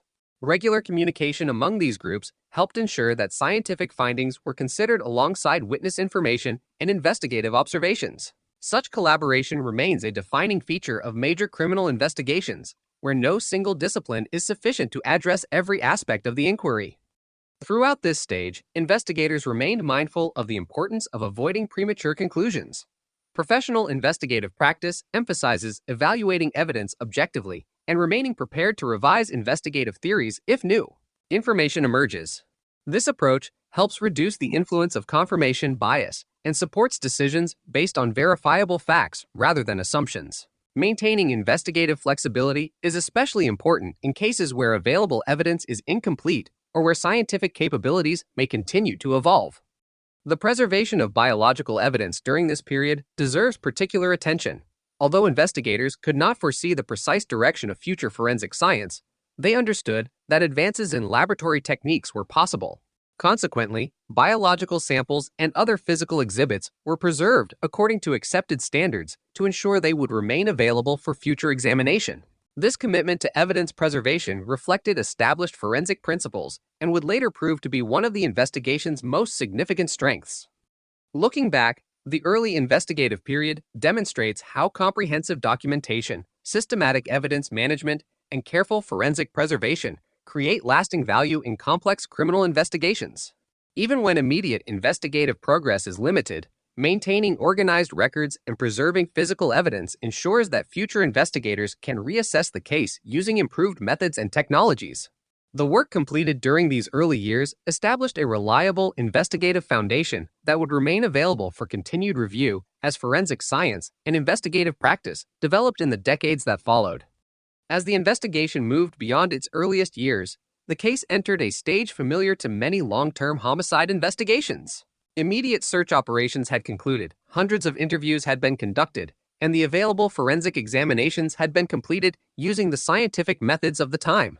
The investigation remained active, but its emphasis shifted toward preserving evidence, reviewing existing information, and evaluating new leads as they emerged. This transition reflected the reality that complex investigations often continue over extended periods, requiring sustained organizational commitment rather than continuous public activity. A central responsibility during this period was maintaining the integrity of the investigative record. Detectives and administrative personnel ensured that reports, witness statements, crime scene photographs, laboratory results, maps, and evidence inventories remained organized and accessible. Proper case management is essential in long-running investigations because it allows future investigators to understand earlier investigative decisions without relying on personal recollection. Comprehensive documentation also reduces the risk that important information will be overlooked when personnel changes occur. As investigators revisited the evidence, they compared witness statements collected at different stages of the investigation. Follow-up reviews were intended to identify consistencies, clarify uncertainties, and determine whether any information had gained new significance when considered alongside other evidence. This process did not assume that previous investigative work had been inadequate. Rather, it reflected standard investigative practice, recognizing that large volumes of information are often understood more clearly after systematic review. The preservation of physical evidence remained a continuing priority. Biological samples, clothing, photographs, trace evidence, and other exhibits were retained under controlled conditions designed to maintain their scientific value. Evidence custodians monitored storage procedures and maintained detailed chain of custody documentation recording every transfer, examination, and storage location. These records ensured that investigators could demonstrate the integrity of physical evidence throughout the life of the investigation. During the late 1980s and early 1990s, forensic science experienced significant technological change. One of the most important developments was the emergence of forensic DNA profiling. Initially introduced in criminal investigations during the second half of the 1980s, DNA analysis gradually became an increasingly reliable method for comparing biological samples. Early applications were limited compared with modern capabilities, but the technology represented a substantial advance over previous serological methods by allowing much more specific comparisons between biological evidence and known reference samples. As DNA technology matured, investigators responsible for unresolved cases across Canada and other countries began assessing whether preserved biological evidence might be suitable for additional testing. Such reviews required careful collaboration between detectives and forensic laboratories. Scientists evaluated the condition of stored evidence, determined whether sufficient biological material remained available, and assessed whether contemporary laboratory methods could produce results that earlier techniques had been unable to obtain. In the Jessup investigation, the careful preservation of evidence meant that biological samples collected during the original investigation remained available for future scientific examination. This outcome illustrates an important principle of forensic practice. Evidence that cannot be fully analyzed using current technology may nonetheless retain significant value if preserved appropriately. Decisions made during the original investigation regarding evidence collection, packaging, documentation, and storage therefore continued to influence investigative possibilities many years later. Investigators also monitored developments in national forensic capabilities. As laboratory procedures became more sophisticated, quality assurance standards improved, accreditation requirements expanded, and analytical methods became increasingly standardized. These institutional developments enhanced confidence in forensic results by promoting consistent scientific practices across laboratories. For investigators reviewing historical cases, improvements in laboratory reliability increased the potential value of preserved evidence. At the same time, detectives continued evaluating new information received from the public. Long-term investigations frequently generate additional witness reports years after the original events. Individuals may recall previously unreported observations, recognize the possible significance of past experiences, or respond to renewed media coverage. Investigators documented each report, compared it with existing evidence, and determined whether further inquiry was warranted. While many reports ultimately proved unrelated, maintaining procedures for evaluating new information remained an important component of case management. The investigation also demonstrates the importance of institutional continuity. Over the years, personnel changes occurred within police services, forensic laboratories, and prosecutorial offices. Detectives retired, supervisors changed assignments, and new investigators assumed responsibility for reviewing historical cases. Comprehensive documentation allowed these transitions to occur without losing the investigative knowledge accumulated during earlier stages of the inquiry. Successive investigators were able to understand prior investigative decisions because detailed records had been maintained from the outset. Another important development during this period involved advances in computerized record management. Police agencies increasingly adopted digital systems for organizing investigative information, allowing case files to become more searchable and accessible. Although much of the original Jessup investigation had been documented in paper records, digitization efforts improved the efficiency with which investigators could review reports, compare witness statements, and locate historical documents. Electronic record management complemented, rather than replaced, the original documentation created during the investigation. Professional training within law enforcement also evolved during these years. Investigators increasingly received instruction in evidence preservation, forensic awareness, interview techniques, and long-term case management informed by advances in forensic science. Cold case investigations became an area of growing professional interest, emphasizing the importance of periodically reviewing unresolved cases as technology advanced. The Jessup investigation reflected many of these broader developments within criminal justice. From a historical perspective, this period highlights the relationship between scientific progress and investigative persistence. Technological advances alone cannot resolve historical investigations unless reliable evidence has been preserved and documented. Conversely, careful investigative work may not immediately produce answers if appropriate scientific methods have not yet been developed. The interaction between these two factors, professional evidence preservation and evolving forensic science, became increasingly important as investigators continued reviewing unresolved cases throughout the late 20th century. By the end of this stage, the investigation remained unresolved, but its evidentiary foundation had been preserved. Physical evidence, investigative records, witness interviews, and forensic documentation continued to exist in a condition suitable for future examination. Although the scientific tools available during the original investigation had reached their practical limits, ongoing advances in forensic genetics suggested that additional opportunities might emerge in the future. The diligence shown in preserving evidence and maintaining comprehensive records ensured that, should new technologies become available, investigators would possess the materials necessary to apply them effectively. This commitment to long-term evidence preservation remains one of the defining characteristics of the early Jessup investigation and continues to serve as an important example in discussions of modern cold case management. The development of forensic DNA analysis represents one of the most significant advances in the history of criminal investigation.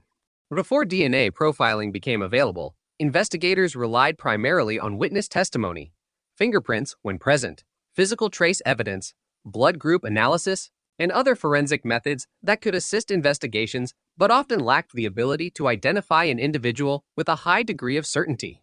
During the latter part of the 20th century, advances in molecular genetics transformed this landscape by allowing biological material recovered from crime scenes to be compared with known reference samples using increasingly precise scientific techniques.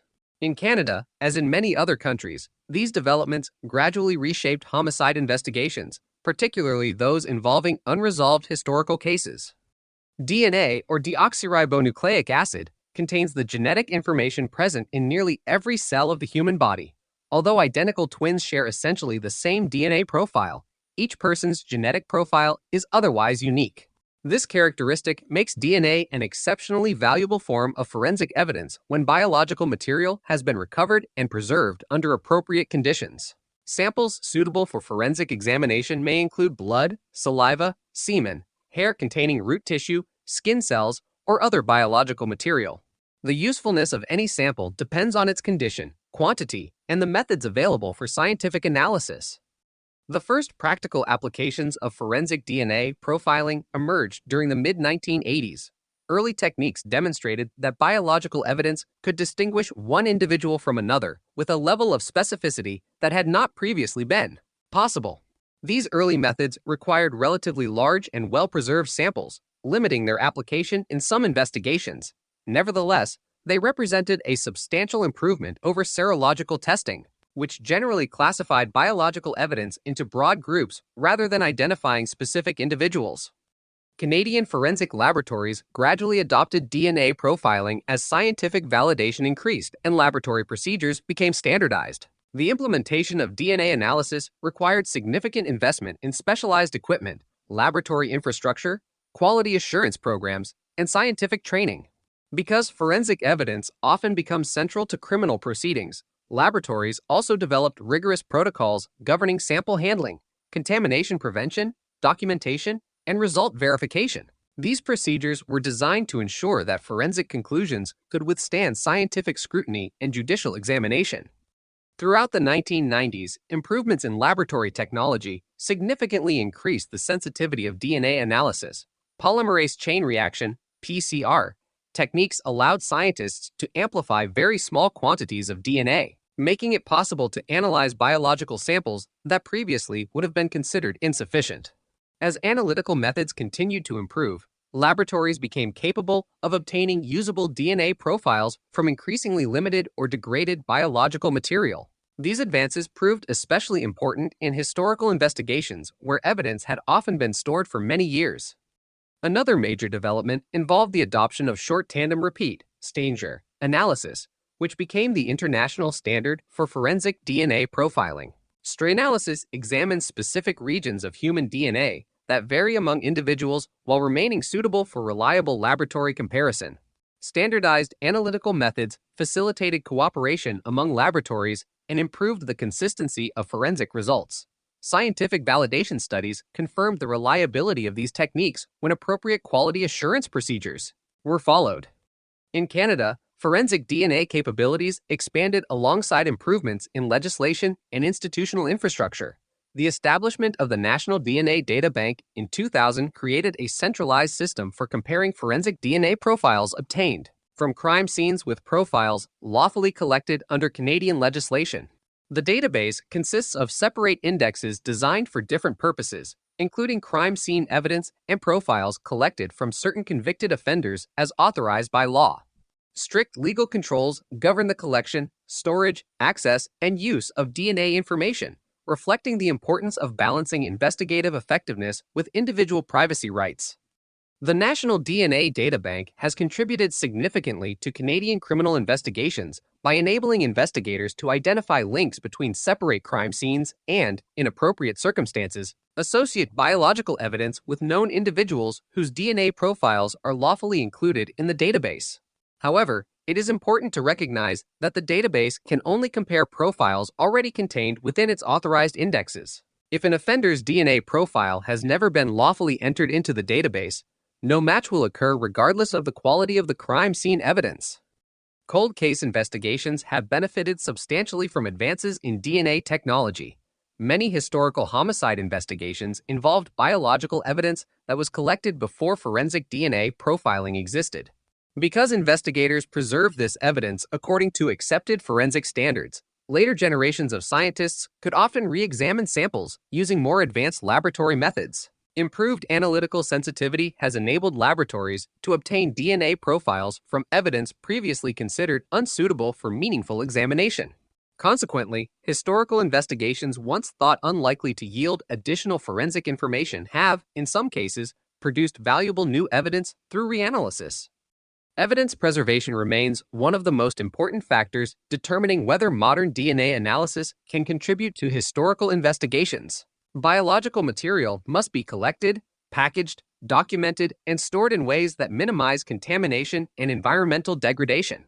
Proper chain of custody documentation ensures that laboratories can establish the integrity of evidence throughout its history. Even highly advanced laboratory methods cannot compensate for evidence that has been irreparably contaminated, lost, or improperly preserved. The evolution of forensic DNA also influenced investigative strategy. Detectives increasingly recognized that unresolved cases should be periodically reviewed as scientific capabilities advanced. Rather than assuming that earlier laboratory examinations represented the final analytical possibilities, investigators began reassessing preserved evidence whenever significant improvements in forensic technology occurred. Many police services established dedicated cold case units responsible for identifying historical investigations that might benefit from renewed scientific examination.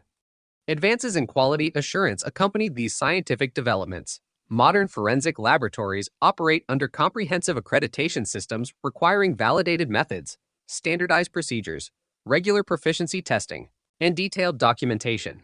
Independent technical review of laboratory results helps ensure scientific reliability and reduces the likelihood of analytical error. These institutional safeguards strengthen confidence in forensic evidence presented during criminal investigations and judicial proceedings.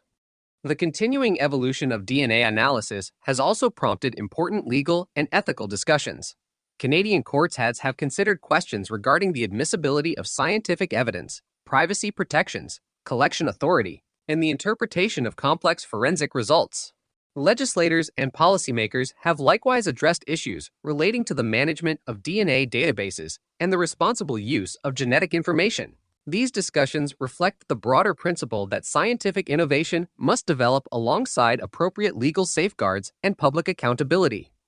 From a historical perspective, the development of forensic DNA transformed not only laboratory science, but also the philosophy of long-term criminal investigation. Cases that once depended primarily on witness recollection and circumstantial evidence could now be revisited using objective biological analysis. At the same time, investigators learned that successful application of modern science depends fundamentally upon the quality of earlier investigative work. Careful evidence collection, meticulous documentation, and proper preservation remain indispensable prerequisites for meaningful forensic examination decades later. The experience of Canadian law enforcement demonstrates that forensic progress is cumulative rather than instantaneous. Each advance from early DNA profiling to PCR amplification, straight analysis, improved extraction methods, and enhanced quality assurance expanded the ability of investigators to analyze historical evidence. These scientific developments, combined with systematic evidence, preservation, and comprehensive case documentation, have significantly strengthened the capacity of investigators to review unresolved homicide investigations and evaluate historical evidence using methods unavailable when many of those crimes originally occurred. Investigative genetic genealogy, EG, is one of the most significant developments in forensic investigation since the introduction of DNA profiling in the 1980s. Unlike traditional forensic DNA analysis, which compares crime scene DNA against known individuals or profiles stored in law enforcement databases, EG seeks to identify unknown individuals by examining distant biological relationships through genealogical research. The method combines forensic science, population genetics, historical records, and family history research to generate investigative leads that may not be available through conventional police databases. Although its use has expanded internationally following several high-profile cases, including the identification of suspects in decades-old investigations, Canada has approached EG cautiously, balancing its investigative value with legal, ethical, and privacy considerations. To understand IG, it is important to distinguish it from conventional forensic DNA comparison. Traditional forensic investigations rely primarily on short tandem repeat stranger profiles. Stray analysis examines specific locations within human DNA that vary among individuals but remain suitable for reliable forensic comparison. These profiles are highly effective for determining whether biological samples originated from the same person or from closely related individuals under specific circumstances. However, stray profiles are designed for identification rather than ancestry. If investigators possess an unknown DNA profile from a crime scene but no matching reference profile exists within an authorized forensic database, conventional stray analysis may not identify the source. Investigative genetic genealogy addresses this limitation by using a different type of genetic information. Instead of examining only the relatively small number of strain markers used in forensic identification, laboratories generate a much broader genetic profile containing hundreds of thousands of single nucleotide polymorphisms, commonly known as SUPs. SUP analysis is widely used in medical research, ancestry testing, and population genetics because it provides information regarding distant biological relationships across multiple generations. This broader genetic dataset allows investigators to search for relatives of an unknown individual rather than the individual directly. The investigative process generally begins only after conventional forensic methods have been exhausted. Detectives first confirm that a biological sample suitable for advanced DNA analysis exists and that the evidence has been preserved without contamination. Accredited forensic laboratories then determine whether sufficient DNA can be extracted to produce a high-quality SUP profile. Because historical evidence may be decades old, laboratory scientists often perform additional quality control procedures to verify that the genetic material remains suitable for analysis. Once a SUP profile has been generated, investigators may, where legally authorized, compare it with profiles voluntarily uploaded by individuals to genealogical databases that permit law enforcement access under specific conditions. It is important to note that not all genealogy databases allow such searches. Some prohibit law enforcement access entirely, while others permit it only when users have explicitly chosen to participate in law enforcement matching. Database policies continue to evolve as privacy expectations, legislation, and public attitudes develop. A database search rarely identifies the unknown individual directly. Instead, investigators typically locate one or more genetic relatives, often sharing only a small percentage of DNA. These relatives may be second cousins, third cousins, or even more distant family members. Although such matches do not identify a suspect, they provide genealogists with starting points for reconstructing family trees. Professional genealogists then combine genetic information with historical records such as birth registrations, marriage certificates, census records, obituaries, newspaper archives, immigration documents, military records, cemetery records, and publicly available family histories. Constructing family trees requires systematic historical research. Genealogists identify common ancestors shared by multiple DNA matches and then trace descendant family lines forward through successive generations. This process may involve reviewing thousands of historical records while accounting for name changes, adoptions, migration, remarriages, and incomplete documentation. The objective is not to identify a suspect immediately, but to narrow the range of individuals who could reasonably fit the available genetic relationships, age estimates, geographic factors, and other investigative evidence. At this stage, investigators integrate genealogical findings with conventional police work. Detectives compare potential family members against established case facts, including age, sex, residence history, employment records, travel patterns, and documented opportunities relevant to the investigation. Importantly, genealogical information alone does not establish criminal responsibility. Rather, it generates investigative leads that require independent verification through lawful investigative methods. If investigators identify an individual whose circumstances warrant further inquiry, they seek additional evidence using traditional investigative procedures. This may include reviewing historical records, interviewing witnesses, examining documentary evidence, or obtaining a legally authorized reference DNA sample.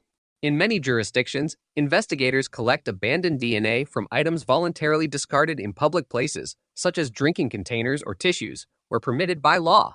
That reference sample is then analyzed using conventional forensic stare methods and compared directly with the original crime scene evidence. Only this direct forensic comparison, not genealogical inference, can scientifically establish whether the biological evidence originated from a particular individual. This distinction is fundamental. Investigative genetic genealogy does not itself prove identity. It functions as an investigative intelligence tool that narrows the pool of possible individuals. The final evidentiary conclusion depends upon standard forensic DNA comparison performed under established laboratory protocols. Cortes evaluate the conventional forensic comparison rather than the genealogical research alone. In Canada, the legal environment surrounding IG continues to develop. Canadian investigators have increasingly explored the technique in selected serious criminal investigations, particularly historical homicide and unidentified human remains cases. However, Canadian law enforcement agencies generally employ IG cautiously and under carefully defined legal and ethical frameworks. Privacy legislation, constitutional protections, judicial oversight, and evolving public expectations all influence how and when the technique may be used. Canadian forensic investigators also distinguish clearly between the National DNA Databank and genealogical databases. The National DNA Databank operates under federal legislation and contains forensic DNA profiles collected under specific legal authority. Its purpose differs fundamentally from commercial or public genealogy databases, which are designed primarily for ancestry research and family history. Investigative genetic genealogy does not replace Canada's forensic database system. Rather, it may complement conventional investigative methods in circumstances where authorized forensic database searches produce no identification. Ethical considerations remain central to discussions surrounding IG. One frequently discussed issue concerns informed consent. Individuals who submit DNA to ancestry services may not anticipate that distant relatives could become relevant to criminal investigations years later. Consequently, many genealogy providers have adopted explicit consent mechanisms allowing users to decide whether their genetic information may participate in law enforcement matching. Transparency regarding database policies has become an important component of maintaining public trust. Another consideration involves investigative proportionality. Because IG has the potential to affect individuals who are not themselves suspects, many experts argue that its use should be limited to investigations involving the most serious offenses, particularly homicide, sexual assault, and unidentified human remains. Restricting its application helps balance the public interest in solving major crimes against broader concerns regarding genetic privacy and responsible investigative practice. Scientific quality assurance also remains essential. Laboratories conducting sub-analysis must follow validated analytical procedures, contamination controls, documentation requirements, and independent review processes comparable to those governing traditional forensic DNA testing. Reliable genealogy depends upon accurate laboratory results, comprehensive historical research, and careful interpretation by qualified professionals.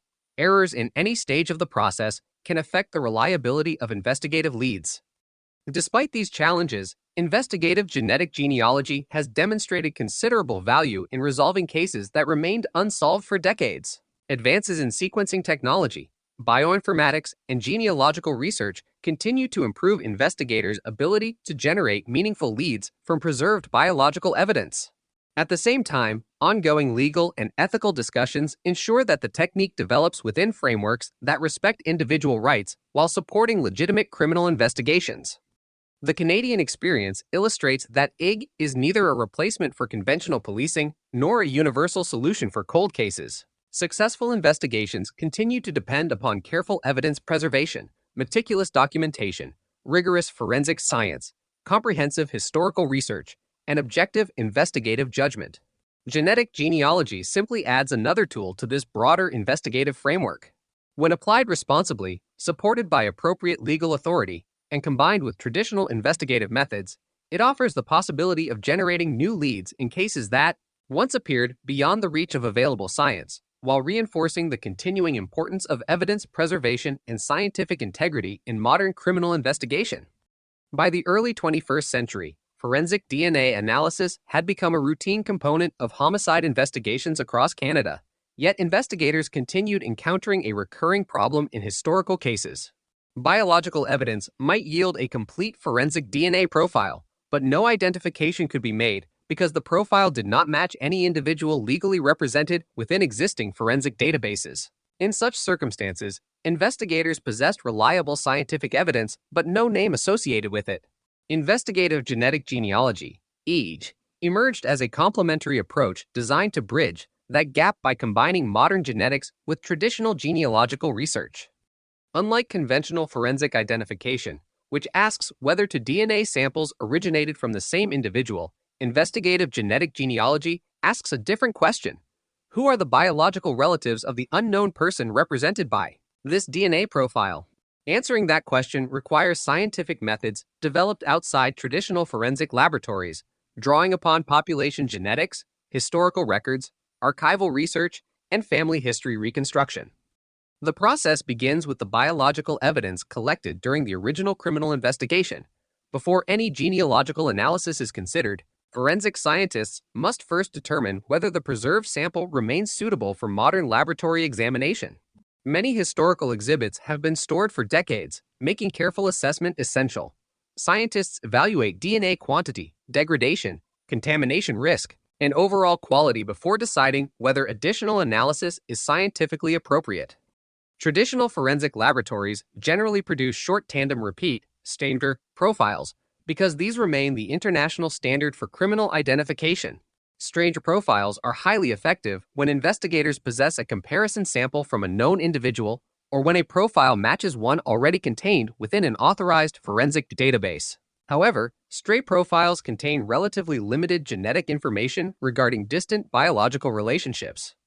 Investigative genetic genealogy instead requires analysis of hundreds of thousands of single nucleotide polymorphisms, commonly known as SUPs. These small genetic variations occur throughout the human genome and provide information useful for estimating biological relationships extending across multiple generations. Generating a forensic quality SUP profile often requires additional laboratory procedures beyond those used in conventional criminal investigations. Scientists must ensure that the resulting genetic information accurately represents the biological evidence while minimizing contamination and maintaining documented quality assurance procedures. Once a SUP profile has been produced, investigators may seek authorization to compare it against genealogy databases that explicitly permit law enforcement participation under defined circumstances. Importantly, participation in these databases depends upon user consent and the policies established by each service. Some genealogy platforms prohibit law enforcement access entirely. Others allow users to choose whether their genetic information may be included in searches related to violent crime investigations or unidentified human remains. Canadian investigators operate within this evolving legal and ethical environment while respecting applicable privacy legislation and judicial oversight. A successful database search rarely identifies the unknown individual directly. Instead, investigators frequently discover one or more people sharing relatively small amounts of DNA with the unknown profile. These individuals may be second cousins, third cousins, or even more distant relatives. Although such matches cannot identify an unknown person independently, they provide genealogists with critical starting points for reconstructing extended family relationships. Professional genealogists then undertake detailed historical research. They examine civil registration records, census documents, immigration files, marriage records, birth certificates, obituaries, newspaper archives, military service records, cemetery records, probate files, and other publicly available historical sources. Their objective is to identify common ancestors shared among multiple DNA matches and then trace family lines forward through successive generations. This process often requires substantial historical expertise. Families migrate between provinces and countries. Individuals change surnames through marriage or adoption. Records may contain transcription errors, incomplete information, or conflicting dates. Genealogists therefore compare multiple independent historical sources before reaching conclusions regarding family relationships. Their work resembles historical research as much as forensic science, requiring patience, documentation, and careful evaluation of evidence. As family trees expand, investigators begin narrowing the number of individuals who could plausibly correspond to the unknown DNA profile. age, biological sex, geographic history, and documented life events become increasingly important. Detectives compare genealogical findings with the established facts of the criminal investigation, including known timelines, locations, witness information, and other physical evidence.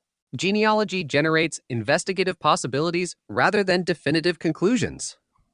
At every stage, conventional investigative methods remain essential. Detectives continue reviewing historical records, interviewing witnesses where appropriate, examining documentary evidence, and evaluating information independently of genealogical research. The genealogical analysis serves to prioritize investigative resources rather than replace traditional police work. Every potential identification requires confirmation through established forensic procedures before investigators can draw scientific conclusions. The final scientific confirmation relies upon conventional forensic DNA comparison rather than genealogy itself.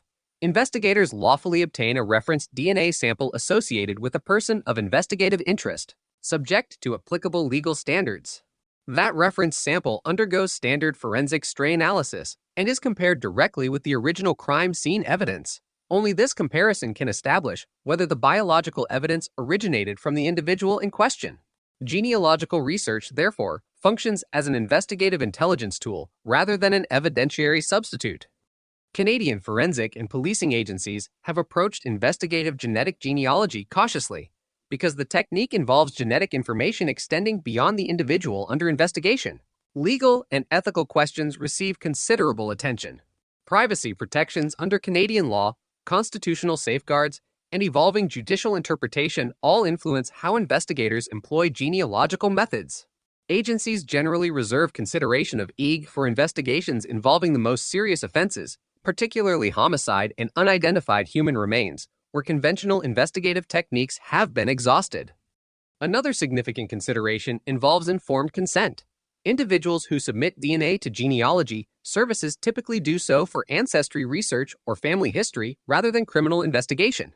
Modern genealogy providers increasingly allow users to make explicit decisions regarding whether their profiles may participate in law enforcement matching. Transparent consent policies have become an important mechanism for balancing investigative needs with individual privacy expectations. Scientific quality assurance remains equally important. Laboratories producing subprofiles must follow validated analytical procedures comparable in rigor to traditional forensic laboratories. Genealogists document research methods, maintain source citations, and preserve records supporting investigative conclusions. Independent review helps ensure that family tree reconstructions remain supported by reliable historical evidence rather than assumption. The emergence of investigative genetic genealogy has also encouraged police services to reassess historical evidence preservation practices. Detectives now recognize that biological material collected decades earlier may acquire new significance as laboratory technology continues to advance. Consequently, evidence custodians place considerable emphasis on maintaining secure storage conditions, accurate inventories, and complete chain of custody documentation throughout the lifetime of unresolved investigations. Canada's experience illustrates that investigative genetic genealogy represents an extension, not a replacement, of established forensic science. Successful applications depend upon several independent elements functioning together: careful crime scene investigation, proper evidence preservation, accredited laboratory analysis, comprehensive genealogical research, objective police investigation, and legally obtained forensic confirmation. The absence of any one component may prevent successful identification regardless of technological sophistication. As sequencing technologies continue improving and genealogical databases expand under evolving legal frameworks, investigative genetic genealogy will likely remain an important resource for carefully selected cold case investigations. At the same time, Canadian investigators continue emphasizing that scientific capability must develop alongside strong legal safeguards, transparent oversight, and respect for individual privacy. The discipline demonstrates how advances in genetics, historical research, and forensic science can complement traditional investigative methods while reinforcing a principle that has guided successful homicide investigations for decades. Preserving evidence carefully today creates opportunities for tomorrow's investigators to answer questions that current technology cannot yet resolve. Modern forensic genetics relies on multiple methods of DNA analysis, each developed to answer different scientific questions. Two of the most important approaches are short tandem repeat, stranger, profiling, and single nucleotide polymorphism, CP, analysis. Although both examine human DNA, they were designed for different purposes, use different laboratory techniques, generate different types of genetic information, and support different investigative objectives.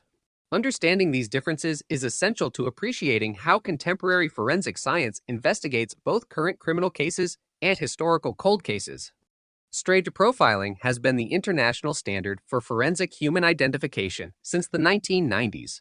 The method focuses on specific regions of DNA known as short tandem repeat small sequences of DNA that repeat multiple times. The number of repeated units varies naturally among individuals. By examining a standardized group of these locations, forensic scientists can generate a DNA profile that is highly effective for distinguishing one individual from another. One advantage of stray profiling is its efficiency. Only a relatively small number of carefully selected genetic locations need to be analyzed to produce an identification profile suitable for forensic comparison. Modern forensic laboratories routinely examine 20 or more standardized stray markers, allowing laboratories across different jurisdictions to compare profiles using consistent scientific standards. Because identical twins share the same inherited DNA, stray profiling generally cannot distinguish between them, but it remains highly discriminating for unrelated individuals. The primary purpose of stranger profiling is individual identification. Investigators compare the steer profile obtained from biological evidence with a reference sample collected from a known individual or with profiles lawfully contained within forensic DNA databases. When the profiles match under validated statistical criteria, scientists can conclude that the biological evidence is consistent with originating from the same individual. If the profiles differ, the individual can be excluded as the source of that evidence. This capability has made stray analysis one of the most valuable tools in criminal investigation. It supports the identification of unknown contributors to biological evidence, links multiple crime scenes involving the same unknown individual, excludes innocent persons, assists disaster victim identification, and contributes to the identification of missing persons under appropriate legal frameworks. Despite these strengths, stray profiling has an important limitation. It provides very little information regarding distant biological relationships. While close family relationships, such as parent-child or sibling relationships, may sometimes be evaluated using STIR data, the method is generally not suitable for identifying relatives separated by several generations. Consequently, if an unknown DNA profile does not match anyone whose reference sample is legally available, stray analysis alone may not identify the source. Single nucleotide polymorphism analysis was developed for a different scientific purpose, rather than examining a few dozen highly variable repeat regions. SUP analysis examines hundreds of thousands of individual genetic positions distributed throughout the genome. At each SUP location, individuals may differ by a single DNA base. Although any individual SUP contains relatively little identifying information, the combined analysis of hundreds of thousands of SUPs creates a detailed genetic dataset capable of revealing patterns of ancestry and biological relatedness. Because SUP analysis surveys a much larger portion of the human genome, it is especially valuable for estimating relationships among individuals who share common ancestors many generations in the past. Two distant cousins, for example, may share segments of DNA inherited from the same ancestor despite having no direct knowledge of one another. SUP analysis identifies these shared segments, allowing scientists to estimate the degree of biological relationship between individuals. This characteristic explains why SUP analysis forms the scientific foundation of investigative genetic genealogy. Rather than attempting to identify an unknown person directly, investigators first search for distant biological relatives whose DNA has been voluntarily made available in genealogy databases that permit law enforcement participation under defined conditions. The resulting matches provide genealogists with starting points for reconstructing extended family trees. The laboratory procedures used for STRADAR and SUP analysis also differ substantially. Stray profiling typically relies upon polymerase chain reaction, PCR, amplification of specific repeat regions followed by fragment size analysis using capillary electrophoresis. The resulting electropherogram displays the number of repeats present at each strain marker. SUP analysis generally involves broader genomic examination using technologies such as high-density microarrays or next-generation sequencing, depending upon laboratory protocols and the condition of the available DNA. These methods evaluate hundreds of thousands of genetic positions simultaneously, producing far larger datasets than conventional forensic stray profiling. Because degraded historical evidence often presents scientific challenges, laboratories must carefully assess whether sufficient DNA quality remains available before attempting sub-analysis. Data interpretation differs as well. Stray results are usually presented as a series of allele numbers corresponding to the repeat count observed at each marker. Statistical calculations estimate the rarity of that profile within a population, allowing scientists to evaluate the strength of a direct comparison between evidence and a known individual. Sub-analysis, by contrast, produces information regarding shared genetic inheritance. Bioinformatics software estimates the amount of DNA shared between individuals, commonly measured in centimorgans, cm. Larger amounts of shared DNA generally indicate closer biological relationships, while smaller shared segments suggest more distant ancestry. Genealogists combine these genetic estimates with historical records to reconstruct family relationships. Another distinction concerns database use. Stranger profiles generated for forensic purposes may be compared with profiles lawfully maintained within national forensic DNA databases, subject to applicable legislation and judicial oversight. These databases are designed specifically for criminal investigation and identification. SUP data used in investigative genealogy generally involve separate genealogy databases whose primary purpose is ancestry research rather than criminal investigation.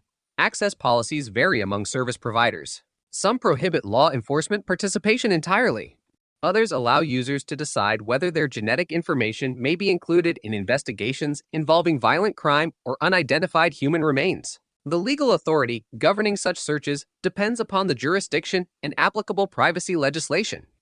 Accuracy remains critically important for both methods. Accredited forensic laboratories employ validated analytical procedures, contamination controls, proficiency testing, and independent technical review regardless of whether straight or sub-analysis is being performed. Scientific quality assurance ensures that laboratory conclusions remain reliable and reproducible. The choice between straight and sup analysis therefore reflects investigative objectives rather than differences in scientific rigor. The two methods should not be viewed as competitors. Instead, they perform complementary roles within modern forensic investigation. Stranger profiling remains the gold standard for confirming identity because it allows direct comparison between biological evidence and known reference samples.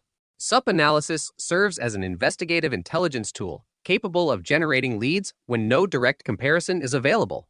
Once genealogy identifies a potential individual, investigators ordinarily return to conventional stranger profiling to perform the final forensic comparison capable of supporting investigative and judicial conclusions. The evolution of forensic genetics demonstrates how scientific advances expand investigative possibilities without replacing established forensic principles. Careful evidence preservation, proper chain of custody documentation, accredited laboratory procedures, and objective interpretation remain fundamental regardless of which analytical method is employed. As sequencing technologies continue improving and computational methods become increasingly sophisticated, both stray profiling and sub-analysis are expected to remain central components of forensic science, each contributing distinct strengths to the investigation of contemporary crimes, unidentified human remains, and carefully selected historical cold cases. Over the past 4 decades, forensic genetics has evolved from relatively simple blood group analysis to sophisticated DNA profiling capable of identifying individuals with remarkable accuracy. Yet the field continues to develop rapidly. Advances in genomics, sequencing technology, computational biology, and bioinformatics are expanding the range of scientific questions that forensic laboratories may eventually be able to answer. While many of these technologies remain the subject of ongoing research and careful validation, they illustrate how forensic science continues to evolve alongside broader developments in molecular biology and data science. One of the most significant areas of advancement is next-generation sequencing, NGS, also known as massively parallel sequencing, MPS. Unlike conventional capillary electrophoresis used in traditional stratigraphy profiling, NGS technologies read millions of DNA fragments simultaneously. This greatly increases the amount of genetic information that can be obtained from a single biological sample. For forensic laboratories, the advantages of non-As extend beyond simply examining more DNA markers. scientists can analyze stator markers, submarkers, mitochondrial DNA, and other genetic regions within a single analytical workflow. The resulting datasets provide richer information while maintaining compatibility with many existing forensic identification standards. As laboratory costs continue to decline and validation studies expand, NINGS is expected to become increasingly integrated into forensic casework, particularly for complex or degraded samples. Another important area of development involves improved recovery of degraded DNA.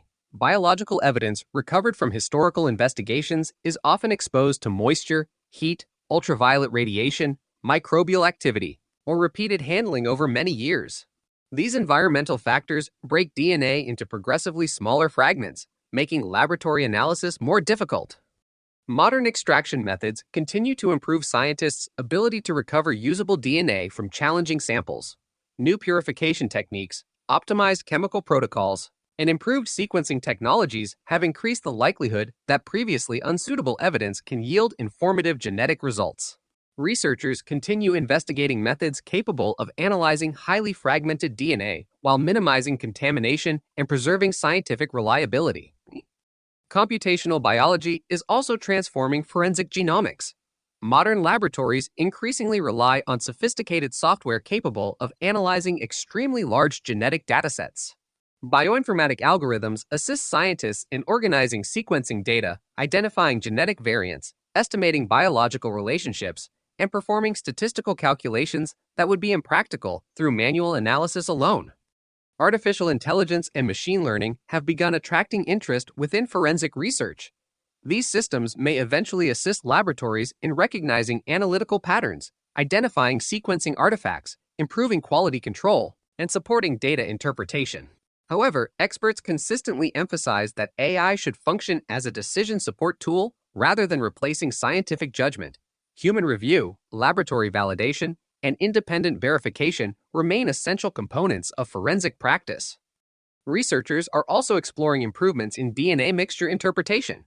Crime scene evidence frequently contains biological material contributed by more than one individual. Interpreting these mixtures presents substantial scientific challenges because overlapping genetic information must be separated before meaningful comparisons can be performed. Advances in probabilistic genotyping software have significantly improved laboratories' ability to evaluate complex DNA mixtures. Rather than relying solely on simplified inclusion or exclusion decisions, probabilistic methods calculate statistical support for different interpretations while accounting for uncertainty. These approaches have become increasingly accepted within forensic laboratories following extensive scientific validation and peer-reviewed research. Another growing field involves forensic epigenetics. Unlike DNA sequence variation, epigenetic markers reflect chemical modifications that influence gene activity without altering the underlying genetic code. Researchers are investigating whether certain epigenetic patterns might eventually assist in estimating characteristics such as biological age or tissue type from forensic samples. Although promising, forensic epigenetics remains an active area of research rather than routine forensic practice. Scientists continue evaluating the reliability, reproducibility, and limitations of these methods before they can be considered suitable for widespread criminal investigations. As with all forensic innovations, extensive validation is required before laboratory implementation. Scientists are similarly studying forensic proteomics, which focuses on proteins rather than DNA, because proteins may survive environmental conditions that degrade genetic material. Protein analysis could eventually complement DNA evidence in selected investigations. Research continues into applications involving biological identification, tissue characterization, and the examination of highly degraded remains. The future of forensic genomics also includes continued advances in mitochondrial DNA mRNA analysis. Unlike nuclear DNA, mitochondrial DNA exists in hundreds or thousands of copies within each cell. This abundance makes mRNA particularly valuable when analyzing highly degraded skeletal remains, hair shafts lacking roots, or historical evidence containing only limited biological material. Although mitochondrial DNA cannot uniquely identify an individual in the same manner as nuclear DNA, improvements in sequencing technology have expanded its usefulness for missing persons investigations, disaster victim identification, archaeological research, and selected historical forensic investigations. International collaboration represents another important direction for forensic science. Research institutions, forensic laboratories, universities, and law enforcement agencies increasingly cooperate on validation studies, quality assurance initiatives, and methodological development. International scientific organizations continue publishing standardized recommendations that promote consistency in laboratory procedures, statistical interpretation, reporting practices, and accreditation requirements. Quality assurance will remain central to future developments. Every new technology introduced into forensic casework must undergo extensive validation before being adopted for routine investigations. Validation studies evaluate analytical sensitivity, specificity, reproducibility, contamination risk, error rates, and statistical performance under controlled laboratory conditions. Accreditation bodies require laboratories to demonstrate that new methods meet established scientific standards before they are implemented operationally. Legal and ethical considerations will continue evolving alongside scientific capability. Advances in genomic technology raise important questions regarding privacy, informed consent, data security, proportionality, and responsible investigative use. Legislators, courts, ethicists, scientists, and law enforcement agencies all contribute to developing frameworks that balance investigative effectiveness with protection of individual rights. Public confidence remains essential for the continued success of forensic genomics. Transparent laboratory procedures, independent oversight, peer-reviewed scientific research, standardized reporting practices, and ongoing professional education all contribute to maintaining trust in forensic evidence presented within the criminal justice system. Scientific capability alone is insufficient. Confidence depends equally upon accountability, openness, and adherence to rigorous professional standards. Looking ahead, forensic genomics is likely to become increasingly multidisciplinary. Molecular genetics, computational biology, artificial intelligence, statistics, genealogy, anthropology, chemistry, pathology, and digital technologies will continue interacting to address increasingly complex investigative questions. Each discipline contributes distinct expertise while remaining subject to common scientific principles of validation, documentation, reproducibility, and independent review. Despite these remarkable technological advances, one principle has remained constant throughout the evolution of forensic science. The quality of scientific conclusions depends fundamentally upon the quality of the original evidence. Careful crime scene documentation, proper evidence collection, secure preservation, meticulous chain of custody procedures, and objective laboratory practice continue to form the foundation upon which every later scientific development depends. Future forensic genomics will undoubtedly expand investigative capabilities, but its success will continue to rely on the same disciplined investigative practices that have guided forensic science for decades. Forensic genomics continues to evolve at a pace unmatched by almost any other discipline within forensic science. Improvements in DNA sequencing, computational biology, molecular genetics, and bioinformatics are steadily expanding the range of scientific tools available to investigators. While traditional stray profiling remains the international standard for human identification, researchers are exploring technologies capable of extracting more information from increasingly challenging biological evidence. The future of forensic genomics is therefore not defined by replacing existing methods, but by integrating new scientific approaches into established investigative frameworks while maintaining rigorous standards of validation, transparency, and legal oversight. One of the most significant developments is the continuing maturation of next-generation sequencing, NGS, often referred to as massively parallel sequencing, MPS. Unlike conventional strain analysis, which examines a limited number of genetic markers, InEGX technologies can analyze hundreds or thousands of genomic regions simultaneously. This expanded capability allows scientists to recover useful genetic information from evidence that may have been too degraded or too limited for older analytical methods. Researchers continue refining sequencing platforms to improve sensitivity, reduce costs, shorten processing times, and increase reliability for forensic applications.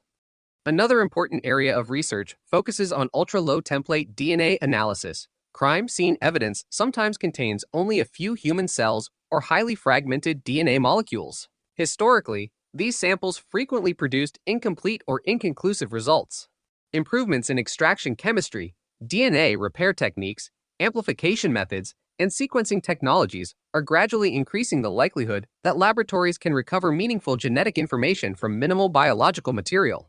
At the same time, scientists recognize that greater analytical sensitivity also increases the importance of contamination prevention, making stringent laboratory quality assurance more essential than ever.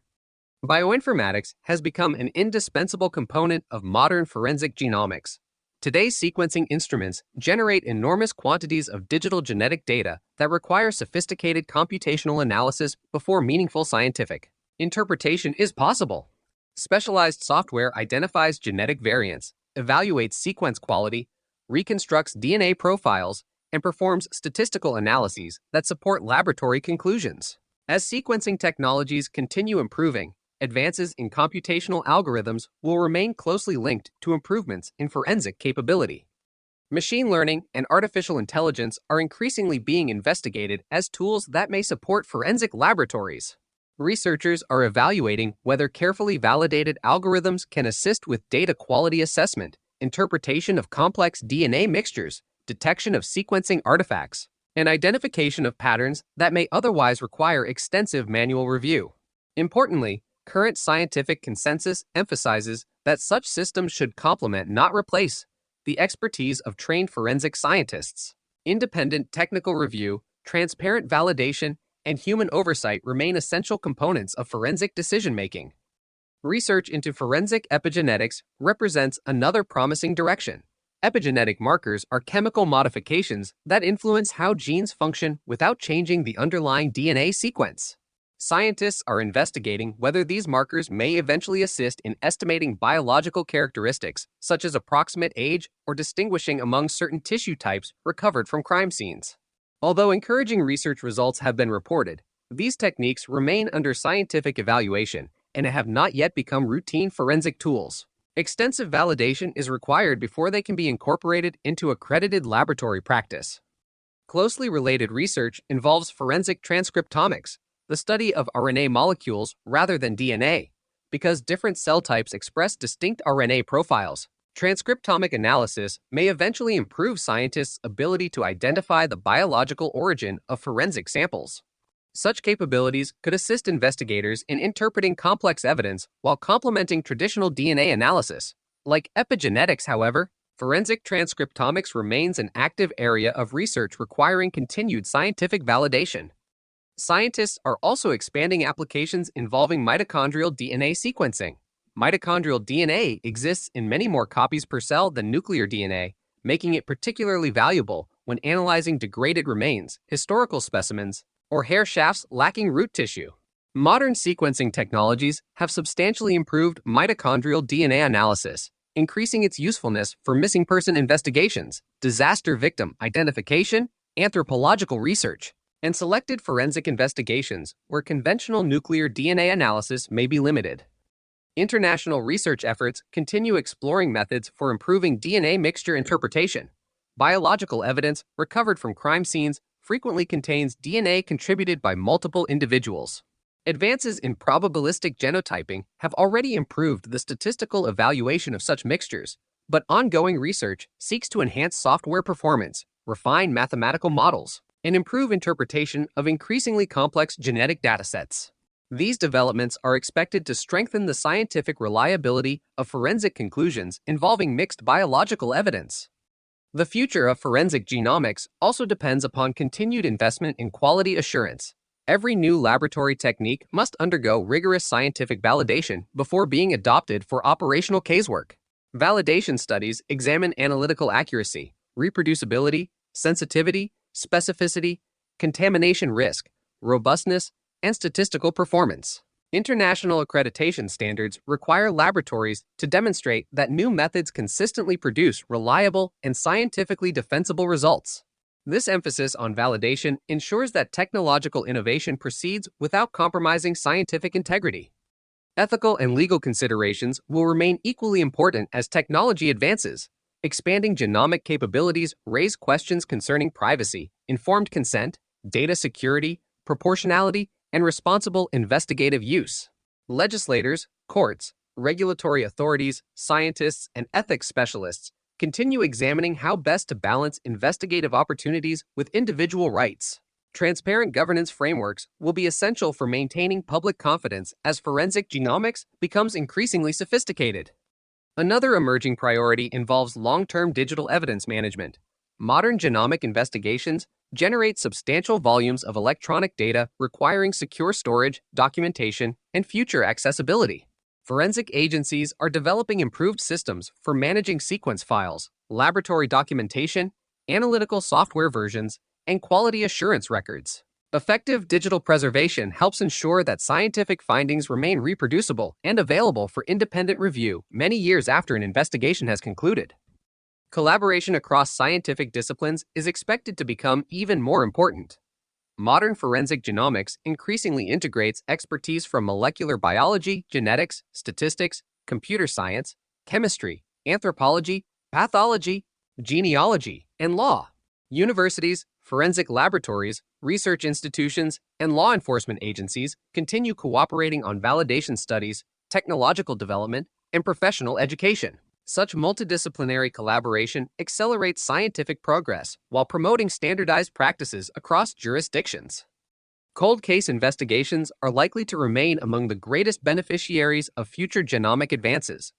Evidence collected decades earlier may become suitable for new forms of laboratory analysis as technologies continue improving. This reality reinforces one of the enduring lessons of forensic science: careful evidence collection, meticulous documentation, secure preservation, and complete chain of custody records preserve opportunities for future investigators to apply methods that may not yet exist at the time evidence is collected. Looking forward, forensic genomics will continue expanding the scientific tools available to criminal investigations, but technological sophistication alone will not determine investigative success. Reliable conclusions will always depend upon validated laboratory procedures, objective scientific interpretation, transparent reporting, judicial oversight, and adherence to established professional standards. As genomic technologies become more powerful, maintaining these foundational principles becomes increasingly important. The future of forensic genomics is therefore best understood not as a single technological breakthrough, but as the continued integration of scientific innovation with responsible forensic practice. Advances in sequencing, computational biology, bioinformatics, and molecular genetics will undoubtedly enhance investigators' ability to analyze biological evidence. Yet the enduring strength of forensic science will continue to rest upon the same principles that have guided the discipline for decades: rigorous methodology, careful preservation of evidence, independent verification, respect for legal safeguards, and a commitment to objective scientific inquiry. Together, these principles ensure that future generations of investigators can make full use of emerging technologies while maintaining the accuracy, fairness, and public trust upon which the criminal justice system depends.